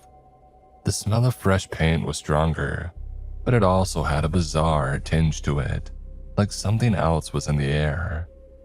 I looked with disturbed fascination at the areas that we had just painted over, and I saw the black, tar-like fluid oozing down the walls. Jake ignored the disturbing sight and rushed ahead, trying to catch up with Roger. I caught up with him around the corner, but Roger was nowhere to be seen. Suddenly, there was a shaking in the building's walls, and we retreated back to the front door, fearing a structural collapse. After a tenuous moment, I looked at the front door. There is a snaking line of paint emerging from the ground and merging into an inky black canvas that had erased most of the door's features. It was so much worse, actually seeing the paint move. It was like a living creature, and watching it gave me a terrible headache. And Jake was staring at it too, a little too intently. I shoved his shoulder and he blinked and he shrugged off the effect. "Let's prop the door open," I suggested. I didn't like the idea of this image forming on the door and being stuck in here with it. I pulled at the handles and the door held firm. There was a disturbing squishing sound, and suddenly, I fell back gasping as a living portrait of a face opened its eyes and looked back at me from where the plain door had been. I was horrified but oddly mesmerized by the shifting patterns in the faces. I knew that I shouldn't be looking at it, but how could I not look at something so miraculous? I started leaning closer to the face. I needed to see more. Suddenly, a hand fell on my shoulder and I was pulled backward and onto the ground, landing hard and snapping out of my daze. Oh, none of that possession shit, man. Don't look at the thing, come on. Let's try a window or something. This place is screwed and whatever's happening, I don't want to be stuck here, Jake said. I staggered to my feet and shook my head. I almost looked back at the undulating face on the door, and I swear that I felt some invisible hand reaching out to touch my mind. I shuddered and backed away. We found a window. but it was black on the other side. I had a bad feeling about what that implied. Suddenly, Jake was next to me, holding a brick that he had scavenged from somewhere and readying it. "Here's to hoping," he said while hurling it at the glass. I was happy to hear the satisfying sound of shattering glass, but horrified when instead of daylight coming in, waves of black paint began pouring from the window. "Are you kidding me?" And Jake shouted in disbelief. "Come on, let's get away from this one. Maybe if we find those other guys, they can tell us what the hell is really going on and how we can get out," I said while moving on. Eventually, we heard something near the west wing and followed the dark halls to it. It sounded like low, muffled gasps of pain, and when we emerged into the room, we saw something horrifying. Roger was there, splayed out and cut open by something. His body was positioned like a morbid statue, and a terrible wound was gouged into his torso, which looked like it had almost disemboweled him. Horrifically, he seemed to still be alive, and we approached slowly and he mumbled a weak groan of agony. "Holy shit, what happened here?" Jake managed to spit out, and I echoed the sentiment. We got closer and Roger's eyes finally rolled forward out of the back of his head and faced us. He groaned and mumbled, and we could tell that he was trying to speak. "Go, not safe. Nathan is here, but something else." He fell silent, but his eyes remained open. He was dead. "Oh hell, man, what happened to him?" Jake asked in a panic. I had no idea either and was trying to reconcile just what we had seen. We looked around in paranoid confusion when we heard something that terrified us even more than the silence. Footsteps. "Did you bring the insurance?" I asked Jake in a terrified whisper. There was a long pause while I looked at him and my heart sank. "I did, yeah, it's just in the van," he said while flashing a pained smile. "Of course," I groaned, not really knowing if having a gun like the insurance would help against sentient paint and whatever things were at work in this building. "Well, come on then, we can't stay here. Let's try and find a way out." Jake nodded and together we crept out of the room, leaving the bloodied body of Roger behind us. We found another window and I didn't see any shifting, monstrous visage behind it, so I figured that was a start. I found a large piece of rebar nearby and I hefted it up. "Nice, man, let's give it a shot. Crack it open," Jake whispered. I held the bar and swung as hard as I could. The glass shattered and the darkness behind the glass gave way to a more natural glow of twilight. We could get out this way. I used the bar to clear the glass out of the frame. It was a tight fit, but I figured we could both get out of the building and this lot before calling Mayhew and telling him the bad news. Just as the way was clear and I was pulling myself up and out of the building, I heard footsteps again. I looked down the hall and saw a figure emerging from one of the adjacent rooms. There was a low, groaning, creaking sound, like the rusty hinge of a door. The terrible sound echoed as the figure walked along in what looked like pain. "Shit, move, move, move." Jake shouted at me and I hoisted myself up just in time to meet a dark wall of human faces. I sat there straddling the wall and looking in disbelief as the tortured faces of dozens of people stared back at me. All as one, they wailed a pained cacophony that nearly ruptured my eardrums. I fell off the windowsill and I landed hard, but the pain in my body from landing was secondary to the pain in my ears. The awful sound that those torturous half-faces bellowed had stunned me. I stared up dumbly at the broken window as if expecting them to be gone. But the leering faces looked down at me, and I swear they started to laugh. Before I knew what was happening, I could hear again, and I heard Jake shouting at me and hoisting me back to my feet. "Come on, man," I said, "come on." He pulled me up and we started to sprint away from the wall of faces.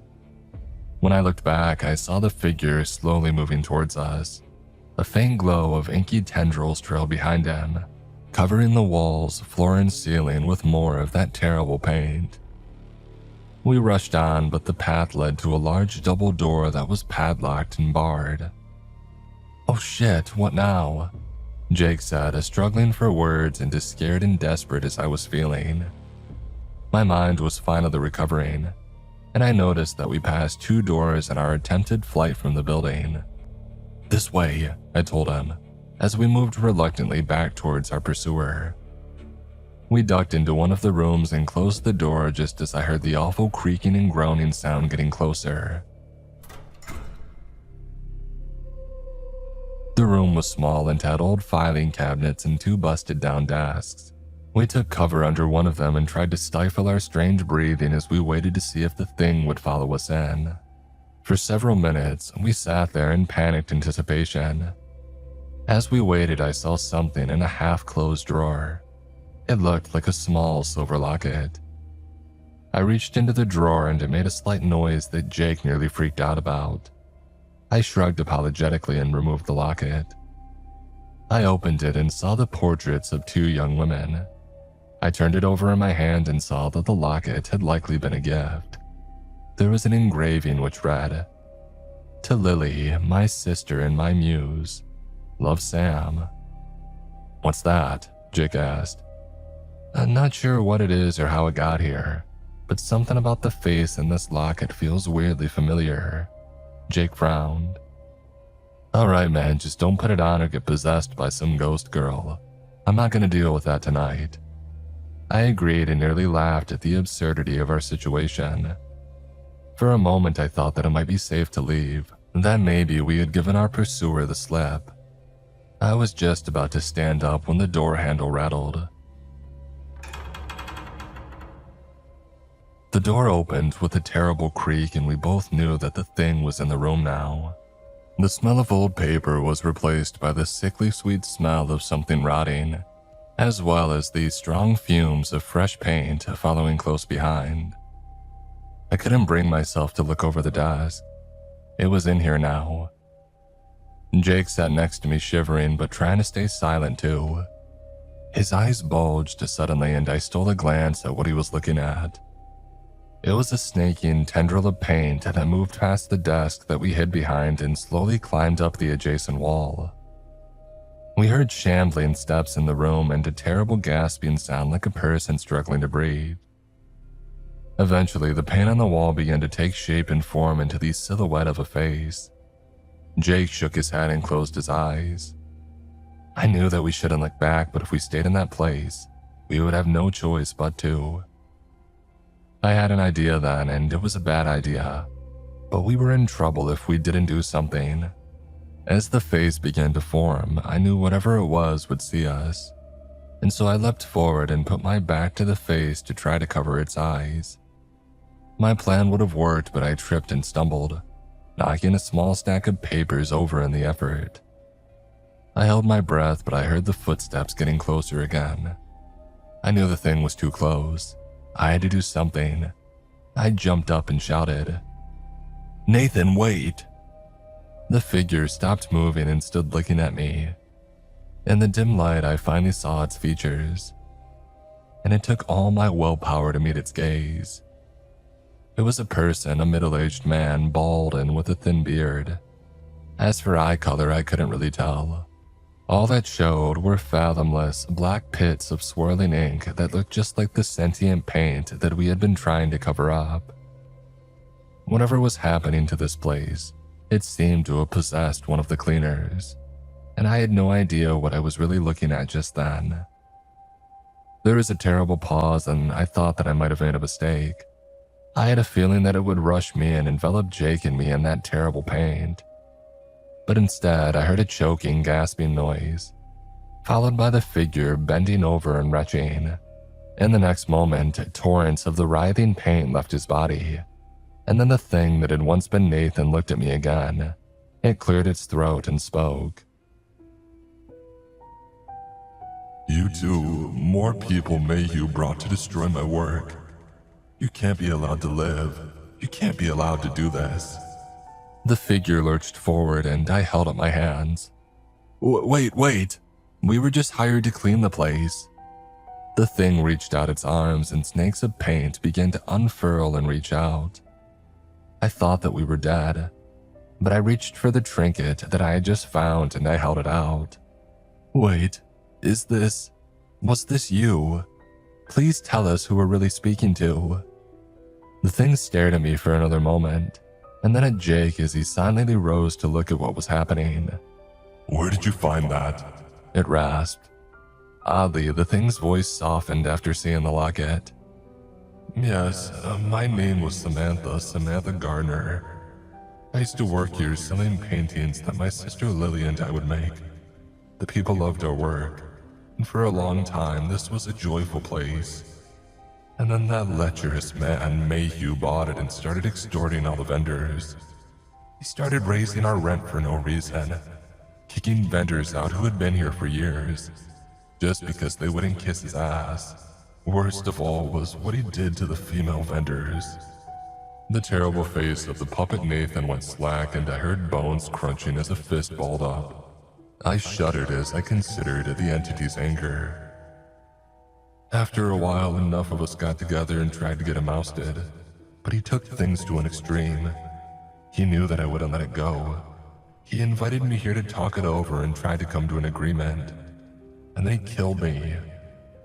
My sister was horrified and she tried to get the police involved, but they couldn't prove anything. Mayhew ensured that it all looked like an accident. I thought that it was over. I was dead, but somehow Lily used her paints to bring me back. I don't know how it worked or how I'm here again, but what I do know is that I'll get that man for what he did to all of us. Hey, ghost man or lady, we only took this as a temp job. Mayhew sucks as far as we're concerned. He didn't tell us about any of this, so do you think if you'd let us go, we could, I don't know, maybe rough him up a bit for you or something? There's no need to hurt us, right? Jake asked. The figure paused for a moment as if considering. There was a brief glimmer of hope, but my heart sank when the figure shook its head. No, I'm sorry. You are too valuable to me as vessels. The others couldn't leave, this one is too broken. I don't need to trust someone who works for Mayhew when I can just wear them. Don't move. It's less painful if you don't resist. The creature staggered towards us again, arms outstretched, the terrible paint bleeding from its mouth. I pulled Jake away as a gout of black paint sprayed out from the thing and nearly covered him. We recovered quickly and burst out of the room, running away as fast as we could. I looked around as we fled and I saw that the walls were covered in more of the paint. It was dripping from the ceiling now like blood from a wound. We rushed back through the main hall and witnessed a horrifying sight. The walls were lined with more of the black paint. In each surface, the faces of the dead writhed in different states of decay. The sentient paint surged and writhed over everything, like a canvas of lost souls. We had to get out, but we knew that thing was still after us. I had another idea and it was a bad one, but we didn't have any options. Jake, do you have your lighter? I asked him. I mean, yeah man, why? What's the plan? He handed it to me. I considered just how crazy the idea was, but resolved to go through with it when I realized what might happen if we waited. Well, if this is one big painting and the canvas is keeping us in, why not burn our way out? We have gallons of paint thinner in the hall that Mayhew left, and a light source. I trailed off and Jake's look of concern changed to a manic and hopeful smile. Oh, it's crazy, dangerous, and stupid. I love it. Let's go. We sprinted back to the front door, ignoring the terrible wailing coming from the images all around us. We got to the front door and saw the drums of paint thinner nearby. Throw some, I called out to Jake. We doused the door with paint thinner, splashing it everywhere since his eyes were closed and he didn't want to look at the terrible faces that screamed back at him. All right, back up, I shouted to him and he stumbled back a few steps. I opened the lighter, struck a flame, and crossed my fingers. I threw the lighter and after a moment, there was a burst of light as a small fireball flared into life. The stench of burning paint and charred wood was horrible. The faces melted away, then the paint, then parts of the door as the fire spread quickly from surface to surface. Now we just have to get out of the burning building. I laughed as we saw the smoldering door. Suddenly, a terrible wail echoed through the hall, as we saw the twisting form of Nathan being carried aloft by a small wave of living paint. The puppet thing spoke in the enraged voice of the slain painter. You pathetic, monstrous savages. What have you done? My work, my life. You will burn it all down. There will be no justice for us all, no future. No more art. I almost felt bad for the rambling specter, until the horrible face contorted in a rictus of hatred and the thing shrieked and charged at us. We had to go. I looked to Jake and he nodded. We both leapt at the burning door, feet outstretched in a synchronized kick.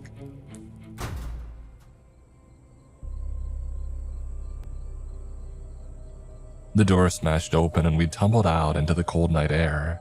We gasped at the fresh air and scrambled away from the burning building. The paint monster continued wailing but could not follow us through the veil of flame.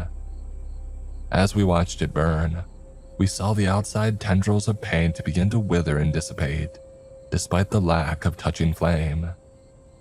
"Should we call 911?" Jake asked. I considered it for a moment, and then I heard the shrieks inside of whatever still lingered. Nah, let it burn for a bit. We sat and watched the inferno for a while before we heard a car approaching and saw that it was Mr. Mayhew. He jumped out of his car and his face was pale. No, my building! What happened?"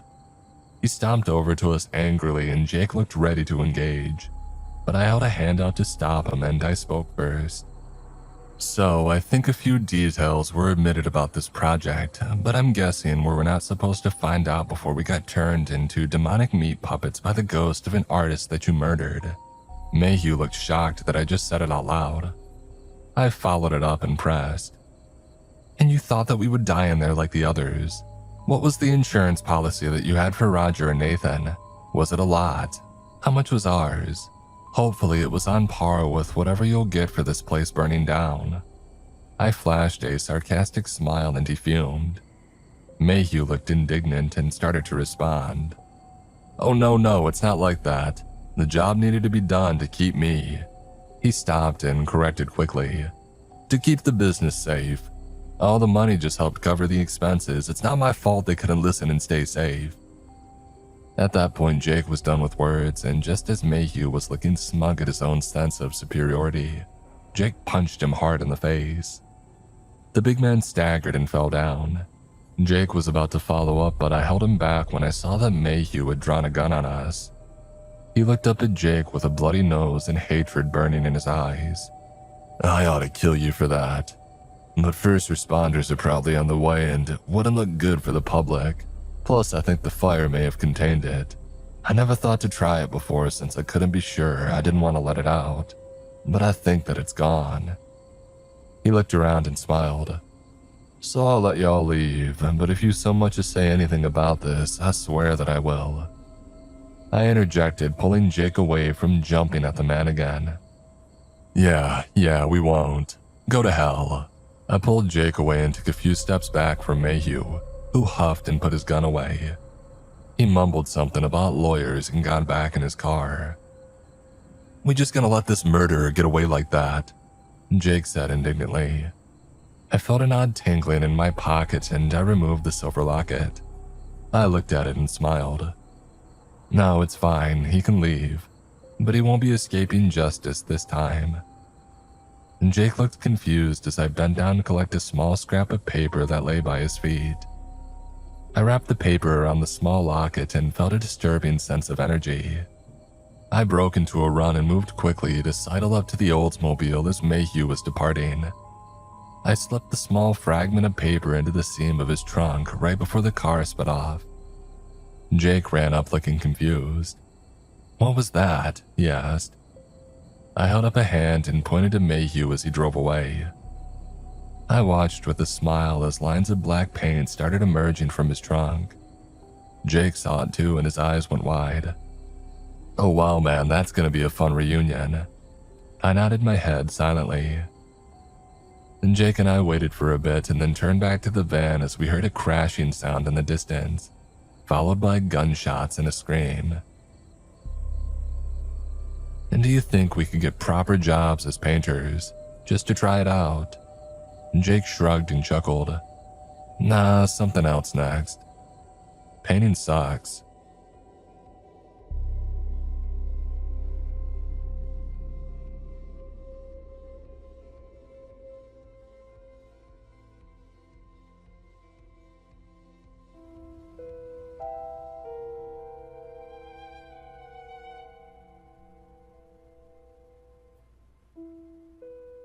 I won't beat around the bush. I might as well get right to it.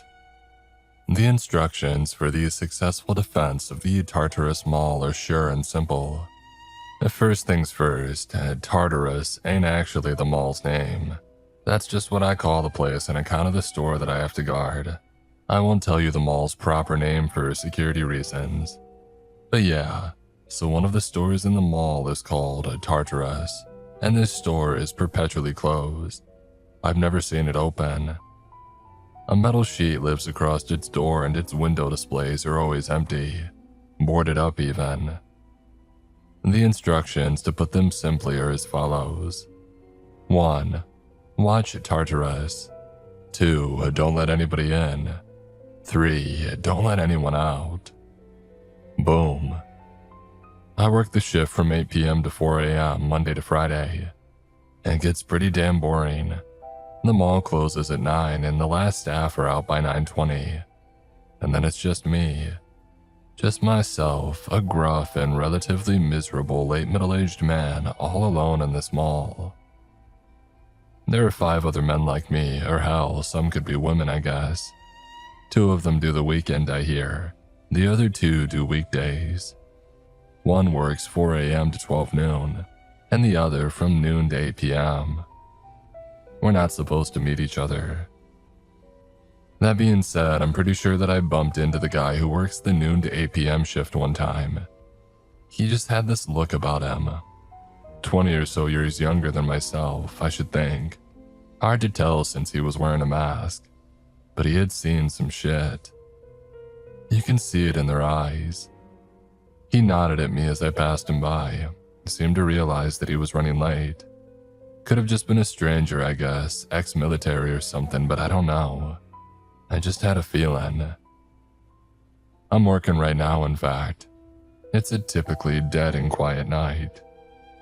The moon is out and its light shines through the purple-tinted glass of the roof, washing the vast, open plan of the mall in a pleasant and dreamlike violet. I glanced over at Tartarus. The metal sheet door sits resolutely in place. The windows are dark and dead. You can hear stuff coming through sometimes, whispers and mutterings. On some nights, the metal rattles.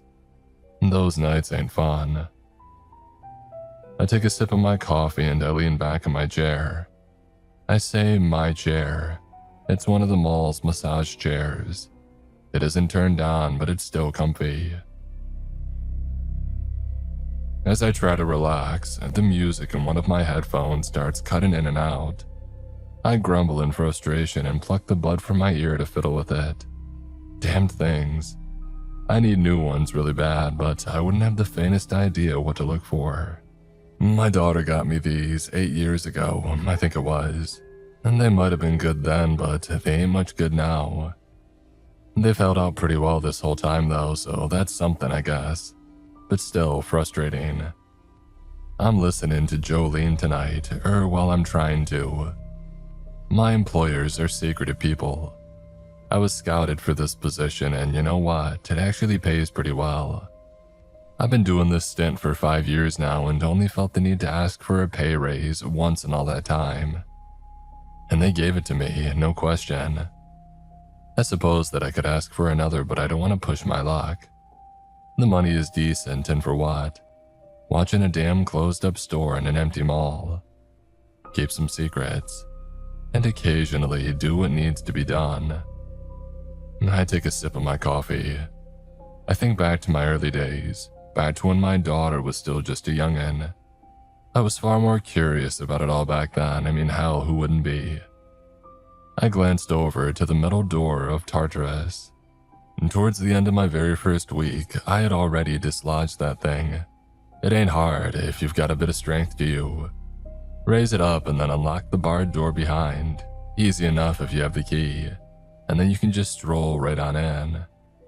I don't know what kind of store Tartarus might once have been. I remember looking around, and the walls were painted red and black and gray, and they were peeling. Scuffs and scratch marks streaked the carpets. The place was pretty empty, although not entirely so. There's a dusty old right-angled counter in the middle, and I remember seeing a clear plastic spray bottle half filled atop this counter. No cash register, no items or racks or shelves. Just this one bottle, a small rag, and a marker pen right beside it. The bottle was labeled bleach. In the far corners of the store, which by the way appeared ever so slightly further and wider than one would expect, in these far corners were a collection of eerie mannequins, all faceless, leaned and stacked against each other in various sizes. All faceless and all stripped of clothing. As some of the mannequins had stuff written across their faces, I remember walking up to them, walking past and taking a closer look. Upon the closest was written, Jaden R. Curious. On the next was written, Charlotte R. And then on the third, a little further along, Zach S. I couldn't make sense of it back then. I remember puzzling over the names, and I counted 5 different initials in total, RSNT and SL. There were 7 mannequins with names attached to R, 4 attached to S, 2 marked with an N and 2 marked with a T, and only a single mannequin labeled with an SL. One of these mannequins, a male figure labeled with a T, had been crossed through with a large black X, and 5 of them were entirely blank. I found a storeroom near the back filled with dozens more. What the hell is this place? And you know, these mannequins weren't even the weirdest thing about the abandoned store. The weirdest thing by far was hidden behind the counter, right in the center of the room. A singular, deep, dark hole, right there in the middle of the floor. Goddamn, I had murmured aloud, peering cautiously down. The hole in the ground reminded me of one of those kids' slides, the types you see in McDonald's funhouses and ball pit playpens. Old and dusty and grimy, hard plastic. It went down about 6 or 7 feet into the darkness and then rounded a gentle corner.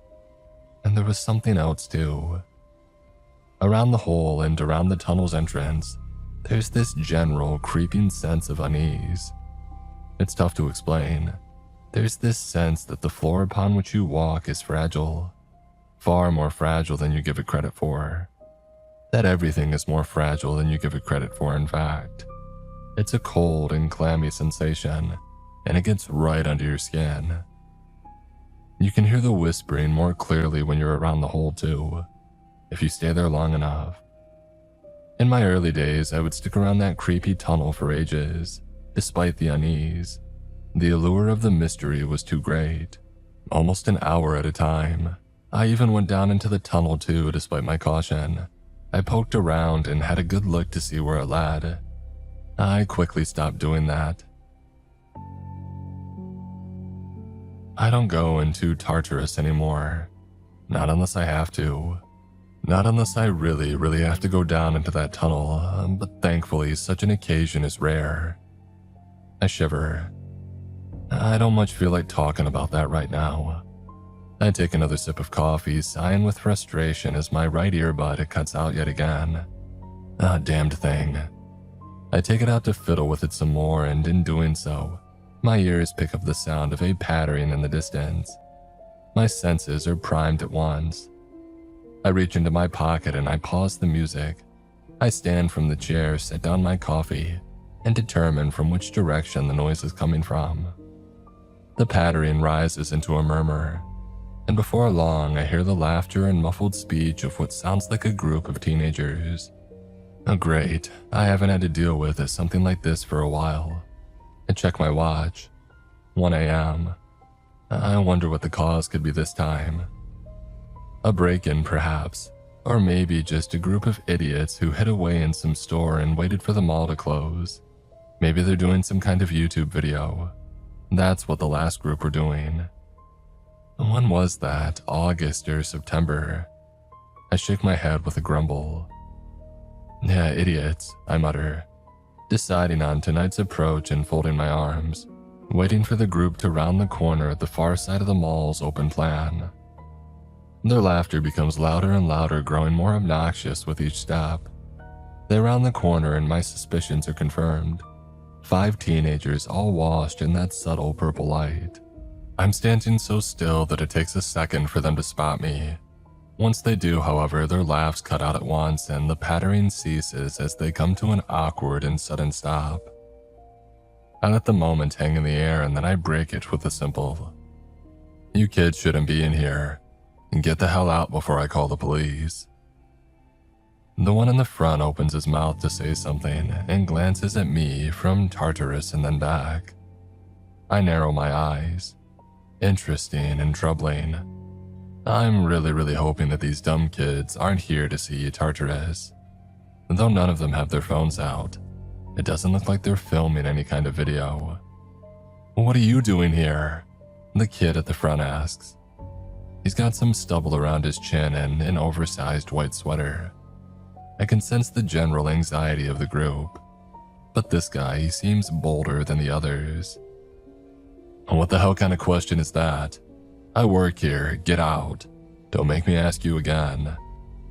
You're not wearing any kind of uniform, and what kind of security guard hangs out right in the middle of the mall?"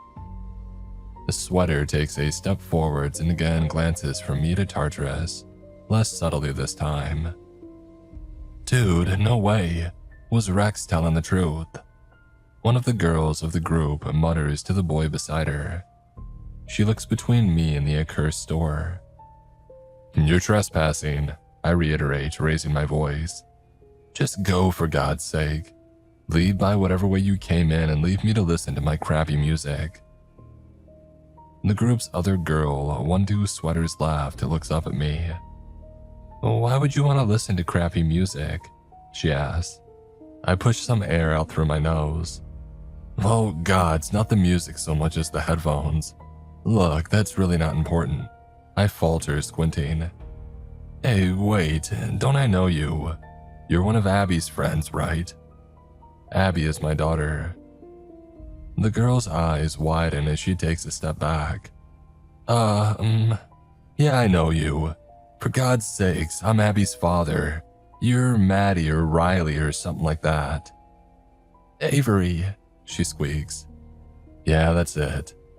Look, I remember you and you're a good kid. I'm sure you all are. So just get out of here. This is your final warning." "What about Tartarus?" Sweater asks me. I take another step towards the group. "What about it?" "Well, what's in there?" "Nothing." "That's a lie," chimes in one of the others, a boy to Sweater's right. Long blonde hair over his fringe. "There's stuff in there, we know there is." I take another step towards them. Kids these days so reckless. Back when I was young, if I had seen somebody like me in a place like this, at a time like this, I would have ran for my life, not engaged in chit-chat. "I don't know who you've been talking to," I reply through gritted teeth, "but I can assure you that there's nothing of interest to you or to anyone in that empty, old closed-down store. So you won't mind if we take a look around then?" Sweater replies, and he draws from his pocket. My key. I am actually taken by surprise. It glints violet in the light, but it's my key all right, there's no doubt about it. The long, sharp, and serrated silver key to Tartarus. I can see the store's logo or symbol, or whatever emblazoned across the handle in black. "How did you?" "Oh, you dropped it back there in the hallway." "Careless." There's a tense pause. "Now!" Sweater shouts and the group disperses. Avery goes with Fringe in a pair, but the others all split up and run their separate ways. Oh, for God's sake. I bellow out into the mall, taking off after them. I mean, how could I be so careless? I dropped my key, but that's impossible. I'm always so careful. Never in all my years have I lost that key.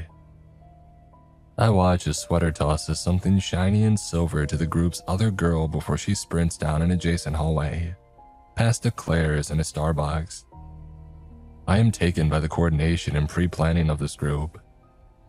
Not because Sweater actually passed her the key, but because he pretended to. It was a quick motion, but I caught it. It was only a coin. The actual key was hurriedly and subtly passed to Fringe before they parted ways. I saw the hands connect. Oh, these guys are something else. I mutter as I change directions and head off after the duo. For God's sake, even if I get rid of them tonight, they'll probably be back. I might have to bring out the big guns to scare these ones away. I race past the mall fountain, a white and marble thing with a life-sized horse carved as its central feature. It doesn't take me long to catch up to them. I may be old, but I'm sprier than I look. Hey, not so fast, I call out, reaching out and grabbing the scruff of Fringe's jacket. He lets out a yelp and skids. Avery carries on a little further before stopping herself to look back at us. She puts her hands to her mouth. Wait, Liam! Liam, I snarl, looking down into the kid's face as I catch my breath. You've made a mistake here today, kid. Hand over the key and I'll think carefully about what it is that I'll tell your parents. If he's friends with Avery, then he probably goes to my daughter's school. And if that's the case, it shouldn't be too hard to work out who he is. I can't give you it, he stutters, not so confident now. Please. Oh Jesus, have a little backbone, have some self-respect, kid. Now give it over before you make me take it from you. I've given you guys enough chances already and I'm really starting to lose my patience. Well, I can't give it to you because it's not mine to give. It's mine. No sir, it isn't. It's Rex's. I pause. Rex? Who the hell is Rex and what are you talking about? Oh, it's Bryce's brother. Bryce? You know, the boy in the white sweater. Oh, don't lie to me, kid. I know a Tartarus key when I see one. And then it hits me. A cold feeling spreads out from my stomach and I actually think to check my own pocket. The pocket that I keep the key in. And I realize that I've been duped. My key is right there in my pocket and it always was. I draw it out and it sparkles in the light. Silver with the black logo of Tartarus emblazoned upon it. Of course I didn't drop my key. I would never do such a thing. Which means, you have your own key. My voice had dropped and the entire atmosphere had changed. I think perhaps that Liam and Avery could sense this. I release Liam from my grip and he stumbles away. Avery goes to him and they look up at me as I try not to panic. Starting to get quite scared now. Where did you get the key? I asked them and then louder. Where did you get it? I told you, Bryce's brother. I'm sorry, we thought that there might be someone guarding the store. Rex was drunk the other night, he's always drunk and he told us. What? What did he tell you? Well, he told us about Tartarus. Is Rex one of the guards? Could he even be the guy that I saw that one time in the mall? The sweat begins to bud on the back of my head. Very slowly and very calmly I say to them, just give me the key, that's it. Liam glances to Avery and she checks her watch with a glance. Bryce never gave me the key, Liam says in a quiet voice. He kept it the whole time. He turns out his jacket pockets and they're empty. I would be able to see its outline if they were in his jeans. I put my hands on my head. Fool me once, shame on me. Fool me twice, shame on me. I hear the sound of the metal sheet door of Tartarus being raised in the mall down the corridor behind me, and I shoot a look back into the purple gloom. They'll have joined up with the others by now, Liam says. The others? Oh, there's a whole group of them going down, like 7 or so. I think I said I'd be a part of the distraction. I turn to stare at Avery. She must see something in my eyes because she recoils. Avery, is Abby with you? My daughter, Abby Jones. Come on, I know that you know her. You guys are friends. She pauses. No, she isn't with us. I'm not convinced, and I can hear the running of quick footsteps in the distance.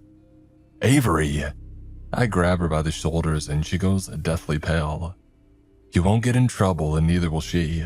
I get it if you're trying to cover for your friend, but you have to tell me. Is Abby a part of this group? No, I said no. She stumbles over her words. We asked her if she wanted to come and she said that it was stupid. Well, at least one of you has some sense. I retort, releasing her. I'm not convinced, however. I'm really not convinced. I take off back down the corridor, leaving the two quaking kids behind. Go home, I shout at them, racing through the midnight mall. I stumble to a stop by my massage chair, staring in horror at the entrance to Tartarus. The metal sheet that covers the door is not currently covering the entire door. It's clearly been lifted and dropped back down, and it hasn't settled properly into place. I can see from here that the door behind it is open. Oh, come on, I say as I make my way to the door and haul the metal sheet up with a grunt, pushing into the store itself. I am instantly struck with a wave of unease. Handprints and shoe prints are marked all over the dusty counter and the top in front of me. I glance to my right as I stride over. The nearest mannequin rests awkwardly against the wall, a faceless man with his arm raised in a sad and silent wave. Darren R. It is written across the mannequin's face in black marker. I swallow with a dry throat. Could that be your writing, Rex? I try not to think about it, and I'm not supposed to know. I jump the counter and look down into the dark, hard plastic of the tunnel on the floor. I run my hands through my gray flecked hair and I look around. The mannequins watch silently, judging. I swear some more and I slam a fist down onto the counter. I think over the instructions. 1. Watch Tartarus. 2. Don't let anyone in. 3. Don't let anyone out. I also think about whether or not my daughter might be amongst this group of young idiots. How close she was to the people who had just leapt so foolishly down into the dark. I consider what I would want if another parent saw my Abby head down into such a dangerous place. And after a moment, I sigh and return to the front door of the store, locking it closed behind me, and then heading back to the hole behind the counter. I don't get paid enough for this shit, I mutter as I prepare to follow on down. The tunnel in the ground seems to know that I intend to enter. The whispering coming from the depths increases, becoming a fog-like shivering and rattling around the back of my head. I sit myself down on the tunnel's edge and with one last deep breath, I push myself off the side and drop down into the dark.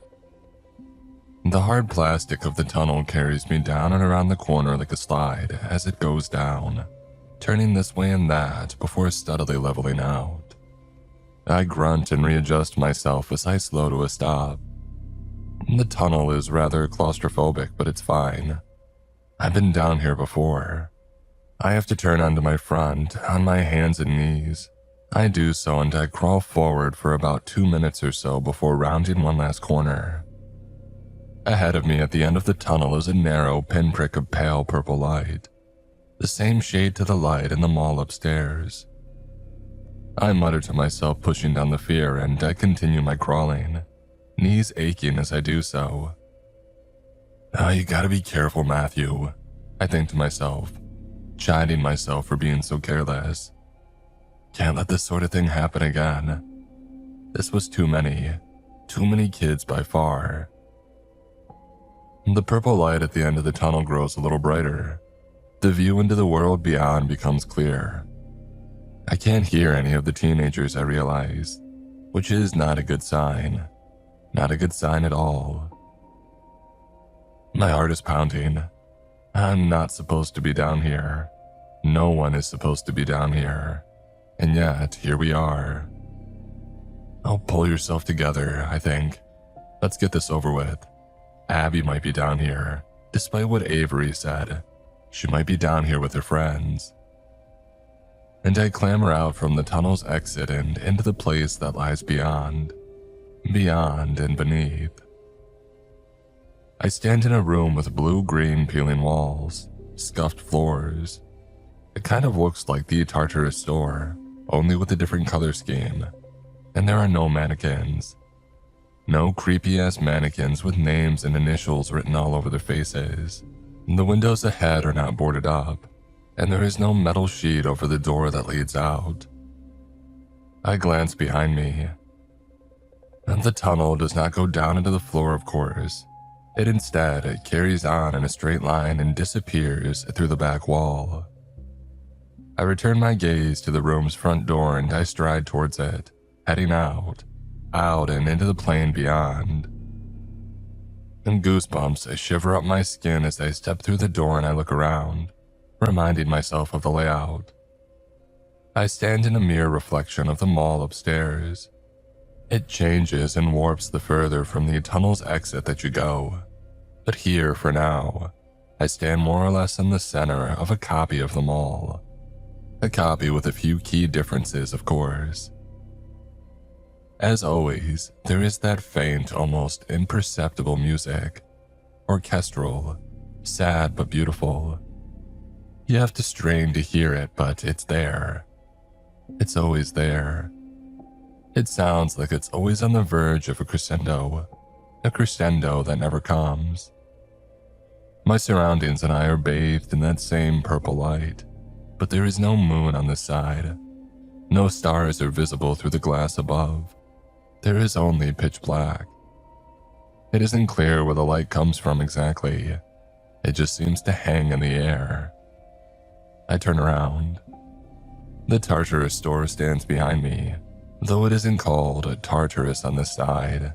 It's called Gaia. And while the windows are empty and free from displays of any kind, they are not boarded up. There is no metal sheet that I had to lift to get out. The door is unlocked and easily accessible. While at first glance the surrounding stores seem familiar and plain, close inspection of each reveals that they are anything but. There is no English used down here. The letters might appear to be recognizable if you skim your eyes past them, but the storefronts are covered in no native language of mine. It's nothing but strange symbols and unusual lines and shapes. My footsteps echo as I walk the length of the mall's central hallway, closer to the fountain and the statue upon it. It's not a horse on this side. It's an enormous, coiled snake. White marble, lidless and staring eyes. And sitting atop of it, I jump in shock and swear to myself under my breath. He's often lurking around down here, but he's never in the same place. And he's a frightful thing too, to put it lightly. Hello, Minos. Comes the voice of the figure sat upon the snake's head, like a hiss almost. The voice is smooth and unsettling. Good evening, Typhon, I reply steadily, composing myself and looking up at him. You're looking handsome tonight. And Typhon has tonight chosen the form of myself. Sitting up on the top of the snake is a copy of me, though, as with them all, the copy is twisted. His copy of me is pure white, and when I say that, I mean everything. The hair, the skin, the clothes, all a mist-like, ghostly white. All except for the eyes. There is no color in the eyes, just a void black. Typhon grins and flickers out his tongue like a snake's. He cocks his head at me. Oh, you've made a tragic mistake tonight, haven't you, Minos? Typhon does not know my name. It's safer that way, and I intend to keep it as such. He knows that it begins with an M, however, and he chooses to refer to me as Minos. A mistake, sure. I don't intend for it to be tragic, though. We all make mistakes. Oh, so more than others, he replies, licking his teeth. He doesn't blink. There's a pause. Well, I'd best be looking for them then. I say, doing my best to sound casual. I imagine you saw where they all went. I did. I saw where they went. And I don't suppose you're going to be telling me, are you? When did I become so predictable? He says with a stretched white grin. Yeah, I mutter in response. Alright, I'll be seeing you then. I start walking around the statue of the snake on its fountain. I watch in the side of my eye as Typhon creeps like a lizard across the statue's head. Have you thought some more about the offer that I made Juminos? Typhon asked, his voice dropping and the hiss in his throat becoming more prominent. It'll save you a great deal of trouble a little further down the line. I doubt that, I reply, looking directly ahead and leaving the statue of the snake behind me. And as before, my answer is no. Well, the offer stands. I do hope you change your mind.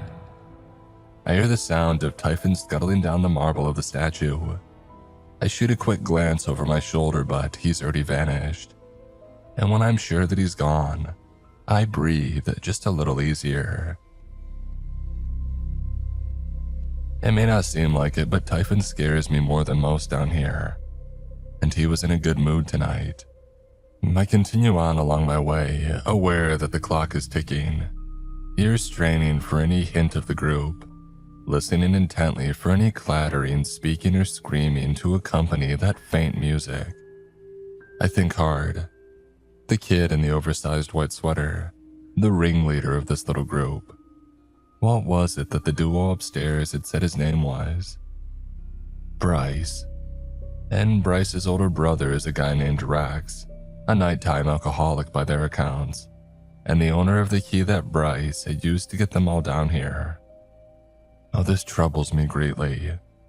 Ignorance is bliss, and I know more now than I had wanted to. So Rex is likely one of my mysterious colleagues, another of the shift workers, the tragic guardians of Tartarus. It fits, given the existence of the R initial scrawled across many of the mannequins upstairs. And this colleague of mine has supposedly been careless with his key. Idiot, I mutter, though my heart goes out to him. And now his brother is down here in the depths, maybe with Abby. I increase my pace. If I had heard stories about this place from an older brother through drunk ramblings, I guess, where would I want to go first if I was some stupid kid? A couple of potential answers come to mind and I settle on one, adjusting my course and heading to the right. I pass beneath the silent, watchful gaze of the eerie storefronts on either side.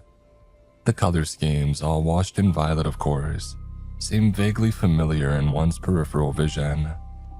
But when you turn to look directly at them, well, as I said, they ain't anything recognizable, dreamlike and nonsensical.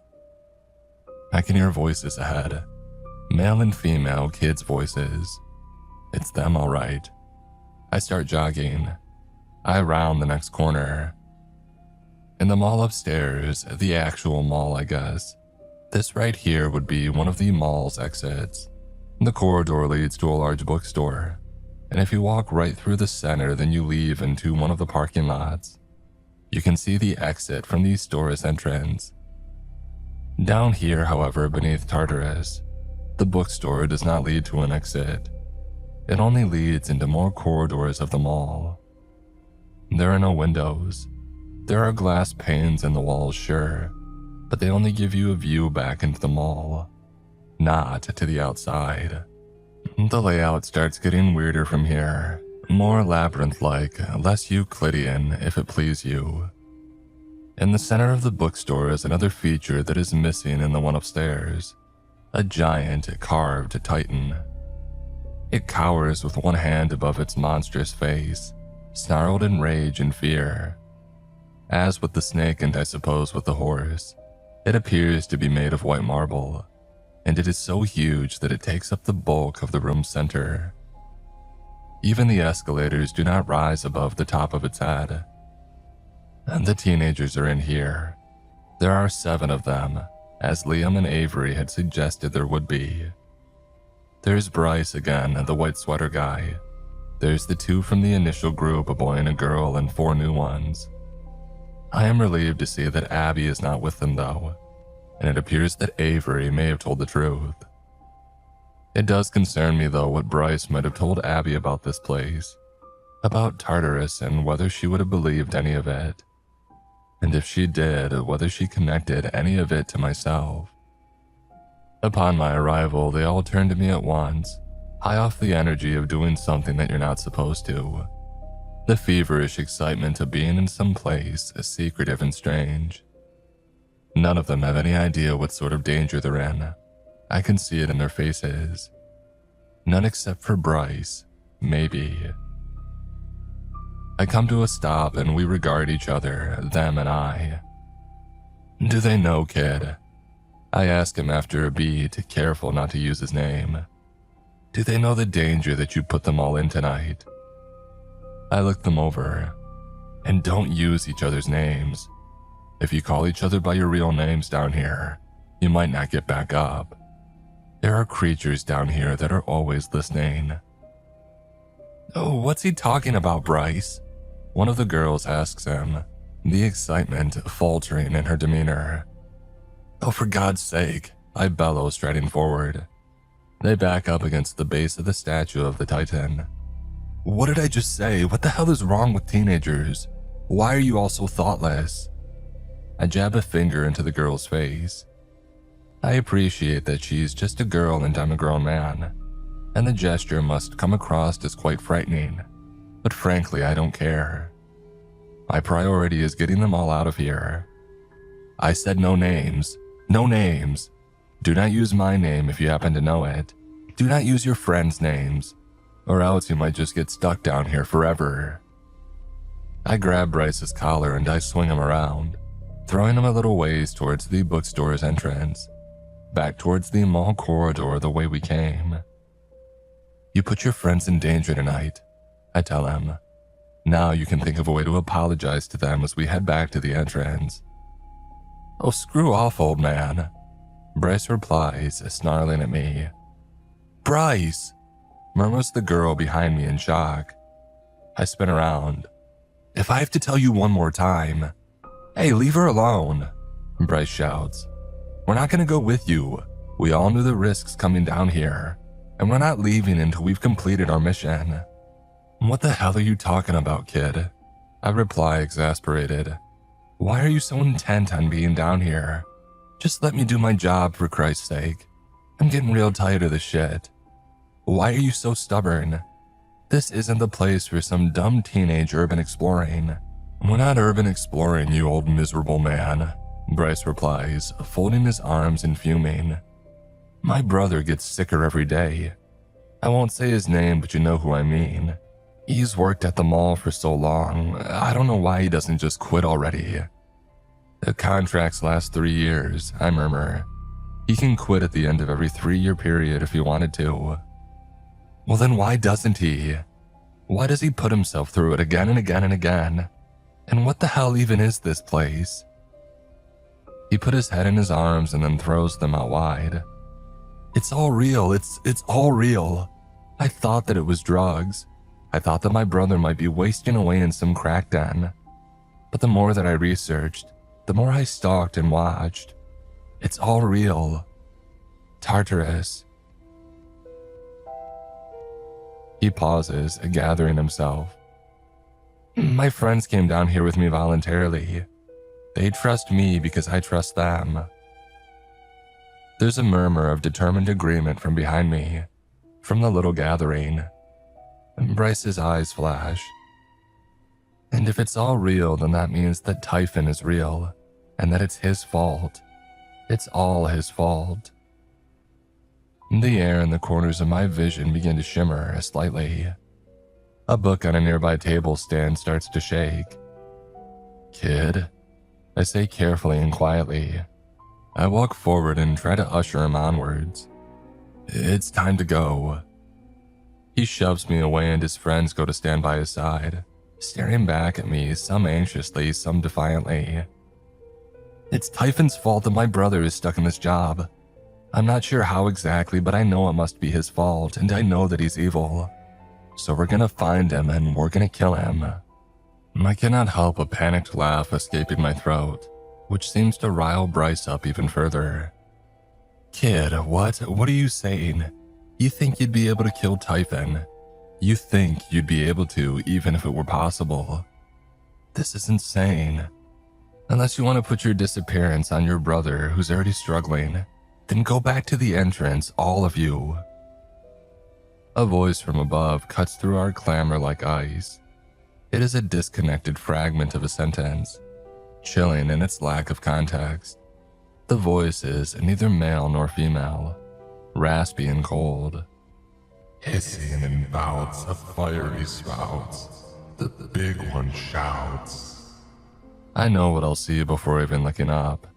It's one of Typhon's playthings. We're steadily running out of time here. The eyes of the kids before me go wide with terror as they look up to the ceiling. I crane my neck unenthusiastically. Above us is the plaything in question.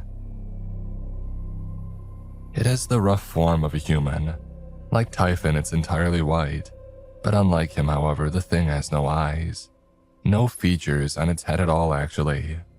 No face, no hair, no ears. Just a blank canvas. It has one large mouth in the center of its chest. The mouth puckers and it salivates as it creeps across the ceiling. It moves tentatively but surely, like a spider. It has no legs, but instead, it boasts 6 arms. 2 from where you would expect. 2 from the joints where its legs should be. And 2 from its hips. It's an abomination. And abominations are aplenty down here. What the hell is that? The boy to Bryce's right asks. The boy from upstairs, adorned in a blue hoodie. That is our cue to leave, I reply, pushing them towards the entrance. Is this all of you? There's nobody else, just you 7. Most of them are stricken by the monster overhead, but 2 of them nod at me in response. Games, hisses the creature. I would love a game. Love, a lone flower in the cold field. Its ramblings are lost to a general murmur as I quickly draw the door to the bookstore closed behind us.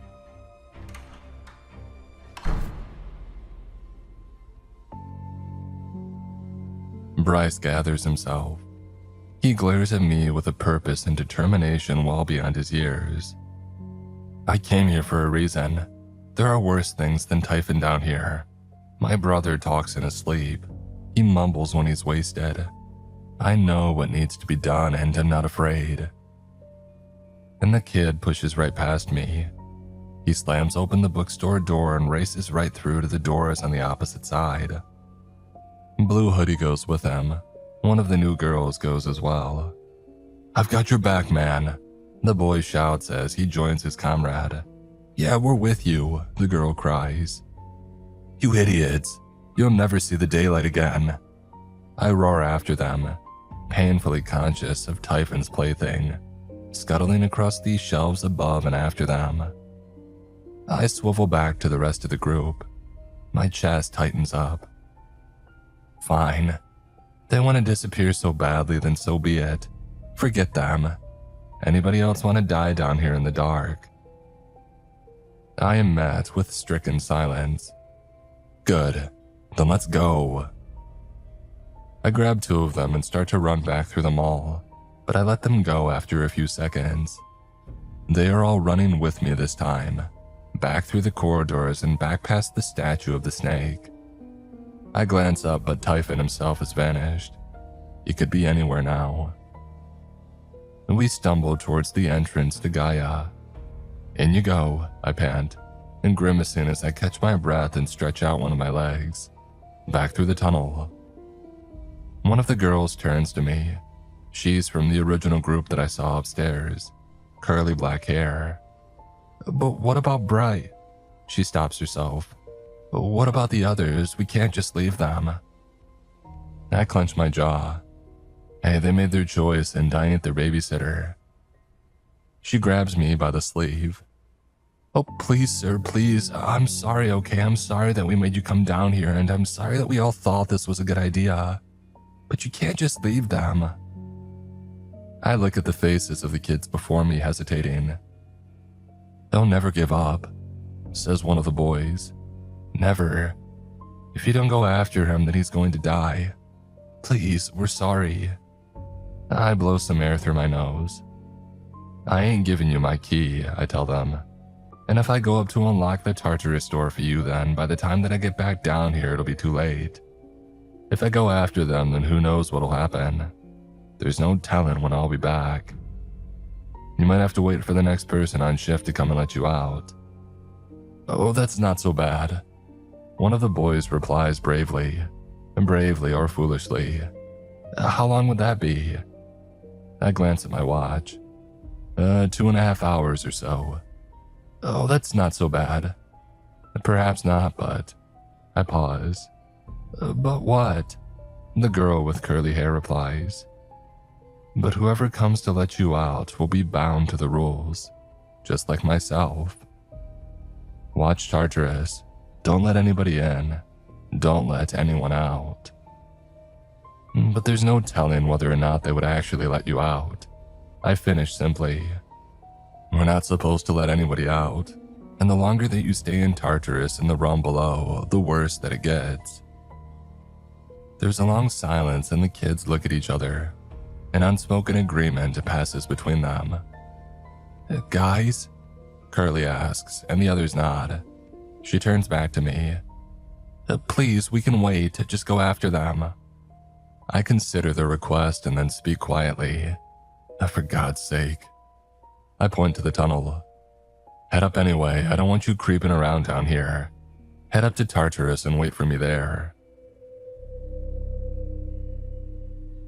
I start jogging away again back through the mall. I turn to look over my shoulder and I jab a finger at them. Hurry, and don't touch those mannequins. And as they scurry back to the tunnel, I let out a heavy sigh and I carry onwards. Onwards through the purplish light of the world below. For better or for worse. God help me. Racing through the mall, I again reach the bookstore, the store that marks the edge of this branch of the complex. I put a hand on the glass pane on the window and I look through, peering this way and that for any sign of Typhon's abomination. Oh, where are you?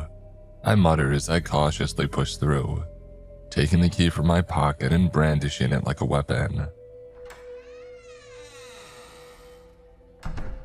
The door squeaks as I step inside and it closes behind me. Step by step, I walk the length of the room, round the statue of the agonized titan and between the still and silent escalators. Nothing. Though this is not necessarily a good sign, it likely followed on after the trio. Already across the room, I push through the next set of doors and out into the corridor beyond. To my left and right are more stores. Endless, bleary, and unidentifiable stores. I look down to my watch and a sharp chord is played in the distant orchestra. I wonder if perhaps I'm wasting my time. These kids have brought this fate upon themselves after all. I notice the trash can knocked to the ground. There's no trash inside of it, of course, but a decent indicator of where they might have gone nonetheless. I take the corridor beyond it to the left. The pattern on the floor here is covered in subtle, false shadows. It gives the impression that it rises and falls in unusual places, making it difficult to move in a straight line. I think about Rex, about the young man that I saw that one time while starting my shift, about the look in his eyes, my fellow guardian. Bryce is his brother. He might be a little shit, but Rex is a watcher of Tartarus, a gatekeeper like myself, and I'm just not one to leave people behind if I can help it. The stores here stand at weird angles. A bench beside me is longer and thinner at one end than it is at the other. It looks normal when viewed from a certain angle, but from any other it is strange and disturbing. The way ahead branches into 3 paths, and I come to a stop, catching my breath. Which way did they go? As I consider the options, a clear drop of liquid falls in front of my face, splatting quietly against the ground by my feet. I look up, and above me is an abomination, perched against the ceiling and staring right at me. I mean, it has no eyes, so technically it's not staring at me, but it might as well be. It certainly feels like it is. Its body is angled towards mine, and a low hiss reverberates out from its enormous mouth. Quietly and slowly I edge away. "You know where they went, don't you?" I murmur. Now don't get distracted by me now. You just keep going and I'll follow. Follow the yellow brick road. Bricks and stones may shake my bones. I want to go to the theater tomorrow. It rambles in a low, wet voice. It licks its teeth and creeps just a little bit closer to me. "No," I warn, heart pounding, reaching into my pocket to grab the key. "Keep going on your way." Which way to the train station? He tells me that we're running out of time. It creeps closer. This one is interested, it would seem. These things can be tricked, though. There is a formula which has varied results, the nonsense that they spout. They react to the things around them, but sometimes they provide glimpses into their former lives, and you can use that against them. The theater, I begin standing my ground. There's no room on the upper deck. We have to go to the lower floor. Lower the flag, the parade will end soon. The abomination whispers. As these sweat down my back, it starts to chill. Still, it creeps closer. Saliva drips to the ground with another wet splat. Lower, I repeat. Lower levels, the end. There are lower levels than this. Oh, lower levels. Lower. The lower levels are worse. There are worse levels below. The lower levels are worse. There are worse levels below. I brandish the key before me and it glints violet in the light. The abomination pauses. There are worse levels below. It repeats. We regard each other for a moment more. The lower levels are worse, and there are worse levels below, and I could send you there. I finish and the abomination is done. With a little hiss, our twisted palaver is done and it turns from me, continuing on along its way, crawling across the ceiling. I check around to see if there are more, and once I'm happy, I follow along after it. It'll have Bryce's scent now, if none of the others. I'm careful to keep a comfortable distance, but I feel sure enough to return my key to my pocket. And glancing around warily as the abomination leads me deeper into the labyrinth. Through corridor after corridor, the sound of hissing grows louder. Through passage after passage, and at last, there they are. Around this final corner stood in the middle of a wide intersection of varyingly sized corridors are my trio. Bryce, Blue Hoodie, and the girl. They stand in the shadow of another marble Titan statue. The ceiling is higher in this section of the mall and the Titan towers up towards it. Its upper chest, head and shoulders are above the mall's next level. It looks like there are more stores above us, but there's no way to reach them. The Titan's fists are bald in rage, an emotion frozen in time. The abominations are creeping their way around almost every visible surface. There must be at least 50 or more. Jesus, I murmur. And Bryce is hurriedly reading through the pages of a small notebook. Blue Hoodie and the girl are standing on either side of him, sweating and anxious, watching the encroaching abominations. Blue Hoodie spots me first and he nudges Bryce. The three of them look over to me and Bryce grimaces, stowing the notebook away in his pocket. "Why are you still following us?" he asks, his voice echoing around the space. I cringe and glance from abomination to abomination. "They aren't going to hurt us," Bryce says, though he doesn't sound too convinced. "I know what they are." what they used to be. You don't know jack shit, I reply. Now what do I have to say to convince you to come back? There are people who care about you, you know. Not me, but people. Bryce half smiles and raises his voice. Typhon, he shouts, to a sudden shiver of hissing around the room. I want to make you an offer. I shake my head with gritted teeth as a cool draft blows down the nearest corridor. Hello, Typhon replies. All eyes look up to see him leaning over the rail of the floor above us, peering down with that grin stretched wide across his face. He has taken the form of Bryce, an altered Bryce, of course, pure white with those black, unblinking eyes. The three kids draw a little bit closer together. What do we have here? Typhon asks as he drifts down from the rails like smoke, settling on one of the Titan's knees and resting there. Two young gentlemen and a young lady. He looks over to me. His gaze is, as always, cold. These fine folks with you, Minos. Typhon, I mutter, raising a hand. Just let these ones go. He laughs, and the abominations all perched and wait around us echo the sound with a series of hisses. Oh, let them go. I'm not keeping them. Typhon's attention drifts back to Bryce, and he leans forward, resting his chin in his hands. His snake-like tongue flickers out from his mouth. You think you have an offer to make me, young man? I know you like to make deals and bargains, Bryce begins, reaching into his pocket. But Typhon interrupts. Oh, do you now? You must know all sorts of things. How clever. A clever man. His grin stretches wider still, cracking the corners of his mouth. Clever, echo the abominations, hissing. Clever and cleaver needs to be cleaved. Four-leaf cleaver. My blood chills.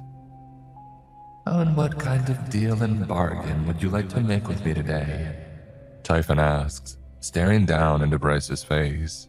Bryce swallows and draws from his pocket the key to Tartarus, his brother's key glinting purple in the light. What the hell are you doing? I hiss to him, but he ignores me. I will give you this key, Bryce says. He's doing his best, but he doesn't sound as confident as he did before. I will give you the key to Tartarus in exchange for something of equal value. And what would that be?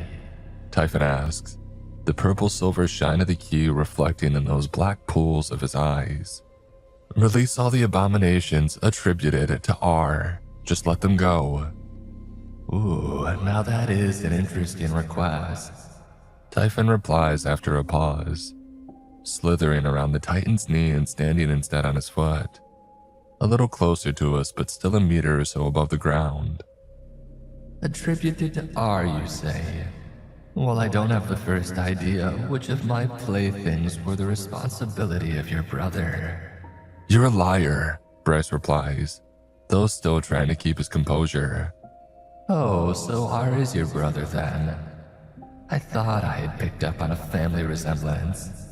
Noted. So you stole his key. Are you sure that it's really yours to offer in trade? Bryce falters. Typhon chuckles and speaks on. And I'm not lying to you. It's so difficult to keep track of who sends me my playthings. And why would I care? It matters not who allows them down. I watch this back and forth with white knuckles and a clenched jaw. I don't know if Typhon is truly interested in the key. He's never expressed any particular interest in mine, though it's possible that Bryce knows something that I don't. Bryce grips the key a little bit tighter and he holds it a little bit higher. Let the abominations go. That's why my brother keeps doing his job. Year after year, it's because he can't forgive himself. He can't forgive himself for all the people that he's let through, and he'll never stop coming here until they're all free. Typhon starts making his way towards Bryce. His steps are slow and lazy, but his eyes remain fixed resolutely on the boy. Do you know what I would do with this key? I would use it as bait. Your brother will try to come down here and retrieve it for me. I don't know how he'll get down without a key, but he's a smart lad. He'll find a way. I doubt his employers would accept such a loss. He grins. If they know that you were able to steal his key in the first place, well, then the damage might already be done. Bryce lowers his hand a little and he stutters. His employers? Typhon says, his eyes flashing. So you don't know everything then. Interesting, so very interesting. He's standing right in front of Bryce now, looking directly into his eyes. Oh, your offer is a fun one, but I don't accept offers made by mortals. Allow me to propose one of my own. Is this Bryce's plan, I wonder? A bargain, and a dangerous one at that. I rack my brains as how to get them out of this. But the next phrase kicks in even as I mull it over. Typhon's attention flickers back to the key. The same violet light shines in the void, and his tongue darts out past his teeth. And in this moment, Bryce suddenly raises his voice. The lower levels are worse. There are worse levels below. There's a rumbling of hissing from around the room, but my stomach drops. That's not going to work on Typhon, kid, I shout at him. You have no idea what you're doing. Enough is enough. But Bryce carries on. He holds the key in the manner that one would hold a cross in the face of a vampire. The lower levels are worse. There are worse levels below. And Typhon is entranced, fixed on the key. He does not move, and I do not believe what I'm seeing. No, surely not. This simple trick, it wouldn't work on Typhon, it couldn't. It barely works on the abominations.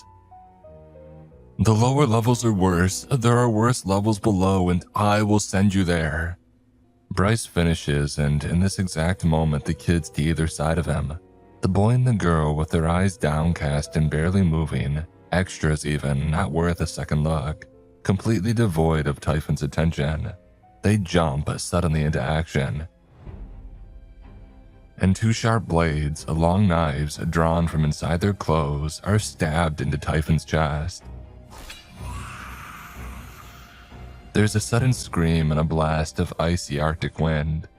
The abominations and the kids and myself are all knocked backwards as the screech echoes around and around the hall. The elbow of the great marble titan cracks and dust rains down from its joints. The Typhon twitches in agony, and he collapses like a stone to the ground with a thud. And for a moment, we are stuck in stunned silence. The abominations are likewise frozen. No one dares to move. And then a dark grin spreads out across Bryce's face. He looks to me. You see? He begins quietly and then louder. You see what I told you, old man? It worked. He looked down at Typhon's corpse. The tension now eased, he releases a laugh. You couldn't help yourself, could you? He taunts. And that's when you're at your weakest, when being offered something that you want. Bryce laughs and hugs his friends, drawing them close. He's giddy with excitement. That was for Rex. He shouts with glee and he turns to the abominations. You are free. But the abominations do not rejoice. The mood cracks. Rex. Typhon whispers with delight. Bryce spins around in alarm to find Typhon standing behind him, hands clasped behind his back. The corpse vanishes in a burst of mist. Bryce panics and stumbles, shoving the key into Typhon's face. Typhon pushes it aside with a sigh, his tongue running quickly over his teeth as if it had a mind of its own. I don't want your key. Typhon hisses. He twitches. I don't need it to lure your brother down. He comes down all the time. And Rex, you say? His name is Rex. Stay back. Bryce splutters, his courage completely shot. The lower levels are worse. There are worse. Typhon laughs in Bryce's face and increases his height. He's still using the boy's form, but it grows now, stretching upwards like a snake. Rex. Typhon laughs feverishly, drunkenly almost. He looks up to the sky and laughs all the louder. Rex, Rex, Rex. A noble name. What's in a name, Bryce? He stares suddenly down into the face of the boy, his black eyes shining and terrible. I've begun to retreat, careful and slow. I beckon to the others, to Blue Hoodie and the girl, and they all have begun to creep towards me, but Bryce is trapped, transfixed. Oh, this was fun. Typhon says airily, tapping Bryce on the head. But I think we're done now, Bryce. Typhon has begun to salivate grotesquely. Saliva spills from his lips and splashes against the cold floor below. Oh, I can't wait to meet him. We have so much to discuss. Typhon's neck slithers around and his eyes meet mine. I've made him the same offer that I made you, Minos. He whispered. I wonder if he'll be more inclined to agree when his brother lies below. Especially now that I know his name. I take a step back as the abominations close in. What have you done, kid? I murmur. What have you done? And Typhon giggles with glee, frothing at the mouth, and his twisted form, his pale copy of Bryce, stretches further up above our heads like a monstrous cobra. Rex, Rex, Rex. He repeats over and over, and he points carelessly down at the quivering Bryce below. I'm done with this one, he says to the waiting, watching crowd with a wave of his hand. Bryce can be taken. Hissing and salivating, the abominations scurry towards him. I leap from my position and close the gap in seconds, grabbing the boy by the collar of his sweater and hauling him out of there, roughly pushing aside the abominations as they cluster around us. They are more cautious of me than they are of Bryce. I knew that much already, but still there's just too many. I struggle under the growing weight of the creatures, their cold, clammy hands all over my face and body. I feel their hot, wet breath against my skin, their hissing in my ears. I can feel the sting of their teeth as they bite at my arms and legs to keep me in place. To keep me in place so as to undergo the process. I can feel one of my hands starting to become numb as their paralyzing saliva begins taking effect. And I can feel them tugging at Bryce, pulling at his joints as he cries out in alarm. Oh, there's too many of them, just too many. They're wild and unfocused, frenzied and riled up by their master. In fact, I realize a truth about the chaos. They're getting in each other's way. I can probably get myself out of here, but to do so, I'll have to let go of the lad. He screams louder. Just to let him go and you can escape, Matthew. Crap. And you know what? I prepare to do just that. I make my decision to abandon him. It's brutal, but tough decisions have to be made down here. I curse and release my grip, bitterly ready to leave behind the boy for whom I've already risked so much. And in that moment, two voices cry out loud above the clamor. My name is Emma Ray, calls out the girl just ahead. Jackson, calls out Blue Hoodie, just off to the right. My name is Jackson. And confusion bubbles amidst the ranks of the abominations. The clustered crowd around me thins as their attention is diverted and displaced. Jackson. And Typhon repeats from up high. Emma Ray. He grins and dismisses them with a wave of his hand. The mass of abominations split. The ones further back go for their new targets, for the boy or for the girl. I swallow a great breath of air as the pressure against me is reduced. I shove away the gaping, gnawing mouth of the abomination on my arm, drawing blood as I do so, and I briefly turn around. reaching back for Bryce and grabbing him and hauling him out of there as fast as I physically can. Jackson swings around his blade. I catch it, flashing in the corner of my eye. Emma Ray does likewise. But they are too far away for me to help them now. There are too many abominations between us. "Get back to the corridor," I shout to them, and I glance back. Bryce has an expression of terror and bewilderment frozen across his face. His eyes are wide. One of his arms is bleeding and one is fixed in place, hung awkwardly out from one side, paralyzed by the look of it. He limps, and a quick look down makes it clear that he was struggling to flex the muscles in one of his legs. I stop and stumble and hoist him up into a fireman's carry. No easy feat when one of your hands has basically fallen asleep, and begin barreling my way back to the corridor. "On me, kids," I shout, already exhausted and now facing the prospect of running all the way back to the main hall with this teenager on my back. But the kids are in no position to join up with me. I shoulder away one of the screeching abominations, cursing as I feel the teeth from one of their massive mouths crunch into my leg. I stamp right into its throat and it chokes, struggling beneath my boot before it scuttles away. Kids. Hisses one of the nearest creatures. Kids today, gone tomorrow. Tomorrow never comes, I mutter quickly in response, backing up and into the corridor. Looking to my right and to my left, I watch as the knives of the two brave children go flashing and slashing. I watch as they're gradually lost beneath the sea of the creatures. Tomorrow never comes, I continue, so lower your expectations. Expectations as salutations. Lower your expectations, lower your levels. There are levels below. The levels below are worse. There are worse levels below. There are worse levels below. The abomination repeats, slinking back a little, though keeping me within pouncing distance. "Guys!" Bryce screams, writhing on my back. "Guys, come back!" But they cannot hear him. The hissing rises.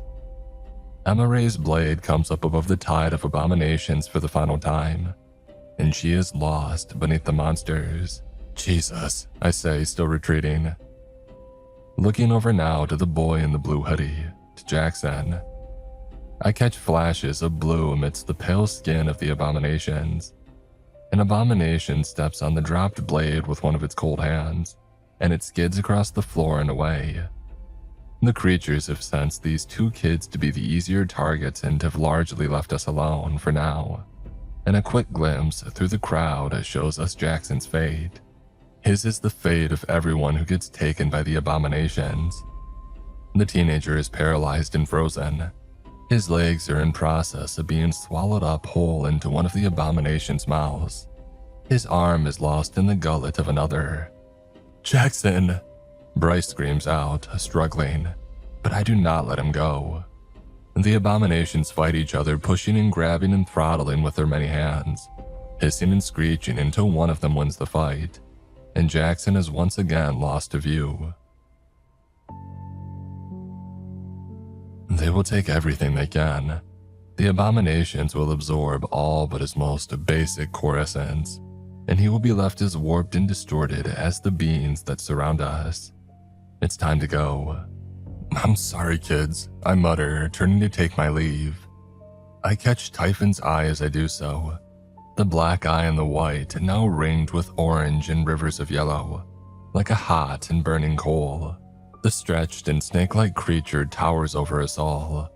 "Rex," he mouths, licking his teeth with that serpentine tongue, and then loudly he speaks. "I'll be seeing you again soon, Minos." "I'm sure you will," I reply sadly, shoving to the side one of the bolder abominations as I flee the scene. "No!" Bryce shouts, doing his best to kick me with his working leg. "You have to go back, please." "I'm sorry, bud, this ain't the time though," I reply grimly as I make my hasty retreat through the distorted mall complex. A couple more corners, just a touch further, and yes, there it is. The bookstore just up ahead. I can see the statue of the Titan through the glass. Bryce has begun to sob. There's no fight left in him now, poor guy. Nearly there, I grunt, unable to keep myself from slowing at this stage. Just a bit further. I push us through the double doors of the bookstore with my good hand, and they swing quietly closed behind us. For a moment, there is no sound but that distant orchestra, and then I nearly jump out of my skin as an abomination creeps around the corner ahead from between the shelves. It could well be the one from earlier. Perhaps it never left the store after all. God, can you walk, kid? Yeah, he replies, and I set him down. He stumbles and staggers into the nearest shelf, and a book goes falling to the ground. The abomination cocks its head, hissing with its great wet mouth as it creeps in a wide arc around us. Just get through the door, I'll be right after you. Go on now, I say to Bryce, and to his credit, he does so. He limps, and I make sure to keep myself between the abomination and he. Go on without me, it'll be okay. The abomination hisses as I back up through the store, still trying to catch my breath. I bump into a table and send another couple of the books to the floor. I grab the Tartarus key in my pocket and I hold it out in front of me. It's okay, I mutter, beginning the little trick. It's okay up here, but it's harder lower. The abomination pauses. Hard. It'll be hard without you, Darren. I hesitate and a slow chill runs up my spine. What did you say? As I mentioned before, the abominations spout nonsense. They react to the things around them, but sometimes they provide glimpses into their former lives. And this too you can use against them. I can hear Bryce behind me breathing hard as he watches our interaction. The abomination hisses at me and it approaches. I raise the key. What did you say? Where did you go? Who turns out the lights? Darren, I repeat quietly. Was that your name before? Are you giving me sentences that you said yourself? Or are you repeating when somebody said to you once before, perhaps a long time ago? The abomination is stopped mid-creep, body angled towards mine. It does not reply, nor does it repeat or echo my words. Gritting my teeth, I step towards it, sweating. I'm going to go for it. The penalty for screwing up is rough, but it would be good if I could save just one more. The abomination does not scuttle away at my approach, nor does it lurch forward to tear into my hand. It instead sits tensed as I place my palm on the pale smooth skin of its head. Darren, I mutter. Your name is Darren, and I free you now from the clutches of Tartarus. What follows is no pause, no moment to consider. Reacting instantly, the abomination rears up on its hind legs and it dry heaves. It makes a strangled and gurgled screech and it heaves again. This time with a torrent of saliva that splashes across the thready carpet of the bookstore. I watch, wide-eyed and waiting, taking a step back as the monster writhes. And at last, it convulses violently, and it heaves up an entire person. Naked and soaking wet, a man in his mid-20s by the looks of it. And all that is left behind is an empty skin, a twitching, pale, and crumpled pile of skin, like what a shedding snake might leave behind, if a little larger and with more teeth. I wipe the sweat from my forehead and crouch down, nudging the expelled body. Darren? I ask quietly, and the body stirs. What the hell? Bryce mutters from behind me. Oh great, more carrying. Love to carry you guys around. I grumble to myself as I hoist this disgusting, slippery naked man up into my back. Bryce does not seem in the mood for humor, and I don't really blame him. But he and I walk side by side and back through the mall, back past the statue of the coiled snake and towards the entrance to Gaia. The man on my back has begun to stir. It doesn't usually take them this long. Good, I say as I set him down with a grunt. He slips and staggers to the ground, and I reach out a hand to help him back up. He stares at me and at Bryce, at his surroundings. Hey, don't worry about it, pal. You've been saved, I sniff. You're welcome. You'll get your voice back within the hour. Now be a good lad and go through that there tunnel. Darren turns to look through the doorway to Gaia, at the long tunnel that burrows into the peeling green-blue wall at the back. Hey, go through first, Bryce. He'll follow, I say, and the boy nods. Hey, kid, I say, and he pauses and looks to me. He looks awful, shell-shocked and broken. I'm sorry about your friends. He pauses and then nods again, the reality of the consequences of his actions settling in as he begins to crawl through the tunnel.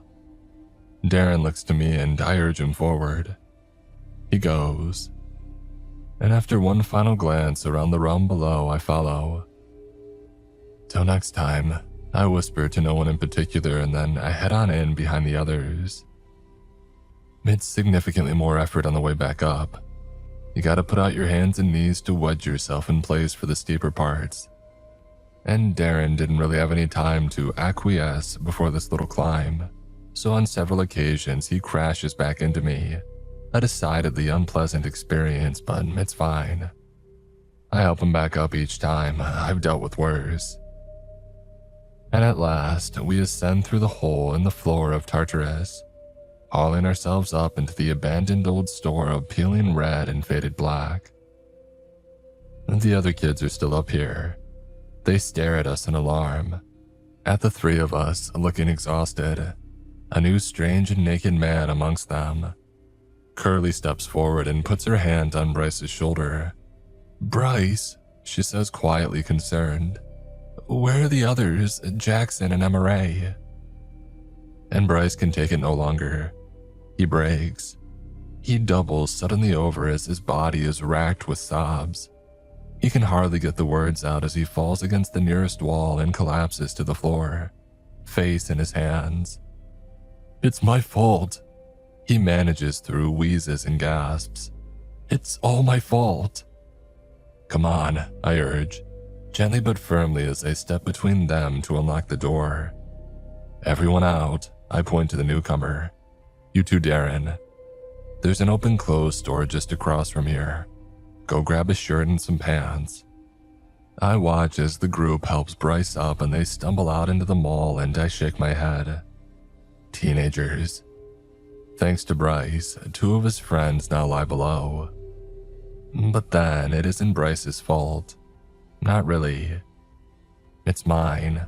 I am a guardian of Tartarus and the instructions are clear. The responsibility belongs to me, even if you might to an extent disagree. I take full blame for this. But hell, you know what? I think my estimation of this particular age group might actually have gone up a little this evening. What those two did down there for their friend, what Emma Ray and Jackson did to try and save Bryce, well, it was noble, admirable, if nothing else. I rub a hand across my face. I'm feeling my age tonight. I watch as the teenagers settle onto a nearby bench and doing their best to console Bryce and to work out what had happened. And I watch as Darren stumbled his way towards the clothes store. I turn and regard the room. When I first had stepped foot into the Tartarus store, 5 long years ago, I had counted 21 mannequins in total.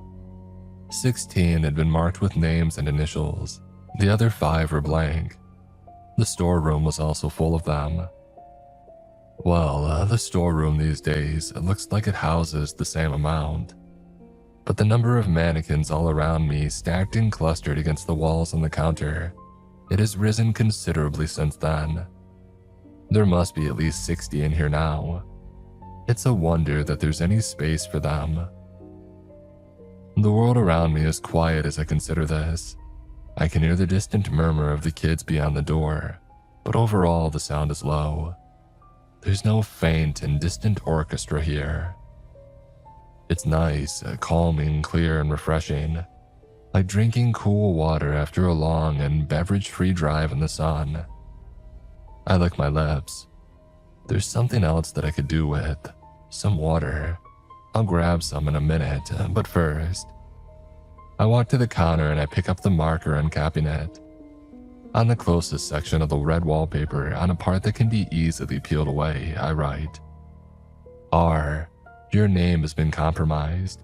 You cannot venture down into Tartarus from here on out. Typhon knows.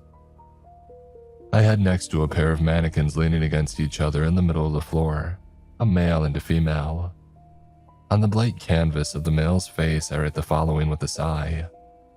Jackson M. And on the females, I write, Emma Ray M. I'm sorry, guys, I mutter. I hope somebody will find you again someday. It might even be myself. And finally, before departing for the night, I head over to the mannequin closest to the door, the one that I first saw on my way in, marked Darren R. I cross out the name and initial with 2 black lines, marking an X shape over the mannequin's face. I cap the pen and I return it to the countertop, glancing at the bottle of bleach and the rag as I do so. Once Rex sees that this soul has been saved, he'll use these things to wipe the mannequin's face back to blank. I hope this goes a little way towards alleviating your burden, man, I mutter, before clenching and unclenching the fingers on my bad hand, encouraging the blood flow to return. I stride out into the mall. The kids are all teary-eyed. Darren stands awkwardly at the side, wearing ill-fitting clothes and unsure of what to do. Darren, I say, do you know where you are? Do you know your way home? The man nods and mumbles something incomprehensible. You know how long you've been down. He hesitates. I can't say for sure, pal, but your name's been on that mannequin since Easter. I remember the displays that the mall had set up, so you've been gone for about 10 months or more. He stares at me and I nod to him. Hey, best of luck, pal, I'll be seeing you. And he nods once more and wanders away. My approach might seem cold, but I've done this before. He'll be alright, don't worry about him. I turn next to the kids. It's time for you guys to be heading home now too, I say to them gentler than before. But sir, Curly asks me, stepping forwards, what about Jackson and Emma Ray? Oh, you'll see them again someday, I don't know when. It's rough, I know, and I know that none of you are likely to get much sleep tonight. But you need to be heading back home now. I nod to Bryce. And make sure your brother gets that key back. Don't ever tell him that you were down here. Curly nods at me reluctantly and she returns to the group. The group of 5. And I watch them leave. They catch up to Darren and they walk with him, looking after him perhaps. I wait to see if Bryce is going to say something. He turns back to me on his way out just once, washed with the others in the purple light through the sky windows, but he remains silent. And after they left my field of vision, I return to Tartarus, and I lock up the front door with a click and I slide the key into my pocket. I haul down the metal sheet with a rattle and I walk back to my car, slumping down with a great, slow sigh. I reach down for my coffee and I take a sip. It's cold now, of course. And so that's that. Lots of open threads, unfortunately, here at my little story's end. Sorry about that. C'est la vie.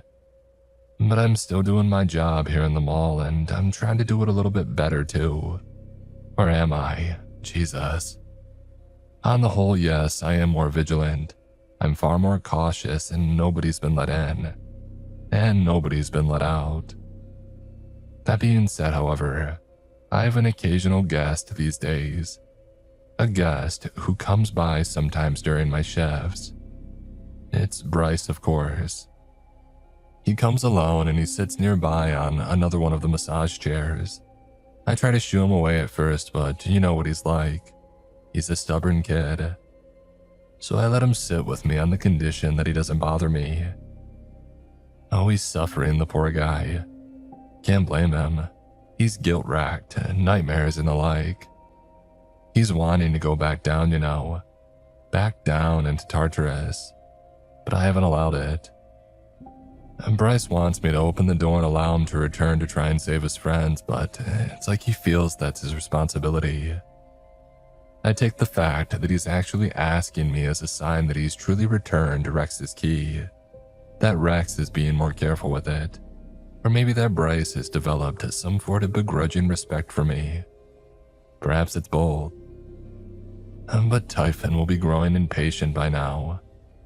I know that he's desperate for Rex to return, to welcome my colleague back and to throw open his arms to make the man an offer. An offer to beat the one made by our mysterious employers all those years ago. I shift in my seat. When Typhon's in a bad mood, he can be very unpleasant. Very damned unpleasant indeed. And I don't know what he would do to Bryce if he thought that he could use the boy to lure Rex back down. He was careless before. He was willing to let the abominations consume him. He was arrogant. I thought that Rex would come back down regardless. But Rex has done well. He's held out from his obsession. He stepped up his game as well, perhaps. I haven't asked Bryce if the guy's still drinking. A part of me doesn't want to know. I suspect that he probably is to some degree, though hopefully he's at least cut back. Typhon won't make the same mistake, and so I cannot allow Bryce back down as badly as he wants to go. Oh, credit to the kid, he isn't whiny about it. He doesn't pout or beg. He just nods and settles back into his seat, staring bleary-eyed at the door to Tartarus. Sometimes he drifts off. Through the sky window, the clouds roll gently across the moon and the mall is bathed in shades of gently but ever-changing purple. Indigo to violet to lilac and back. The music comes crisp and clear through my headphones. Jolene again. Bryce had tossed this pair to me one night, still in their box, brand new. "Oh, they're not for me," he had said. "Avery bought them for you. They're the latest model of the shit ones that you're using now. And damn, they sure are nice. More comfortable too. Maybe kids aren't so bad. Frustrating, sure, irritating and anxious and stubborn and emotional. But hell, it don't mean they ain't good people at heart. Indigo to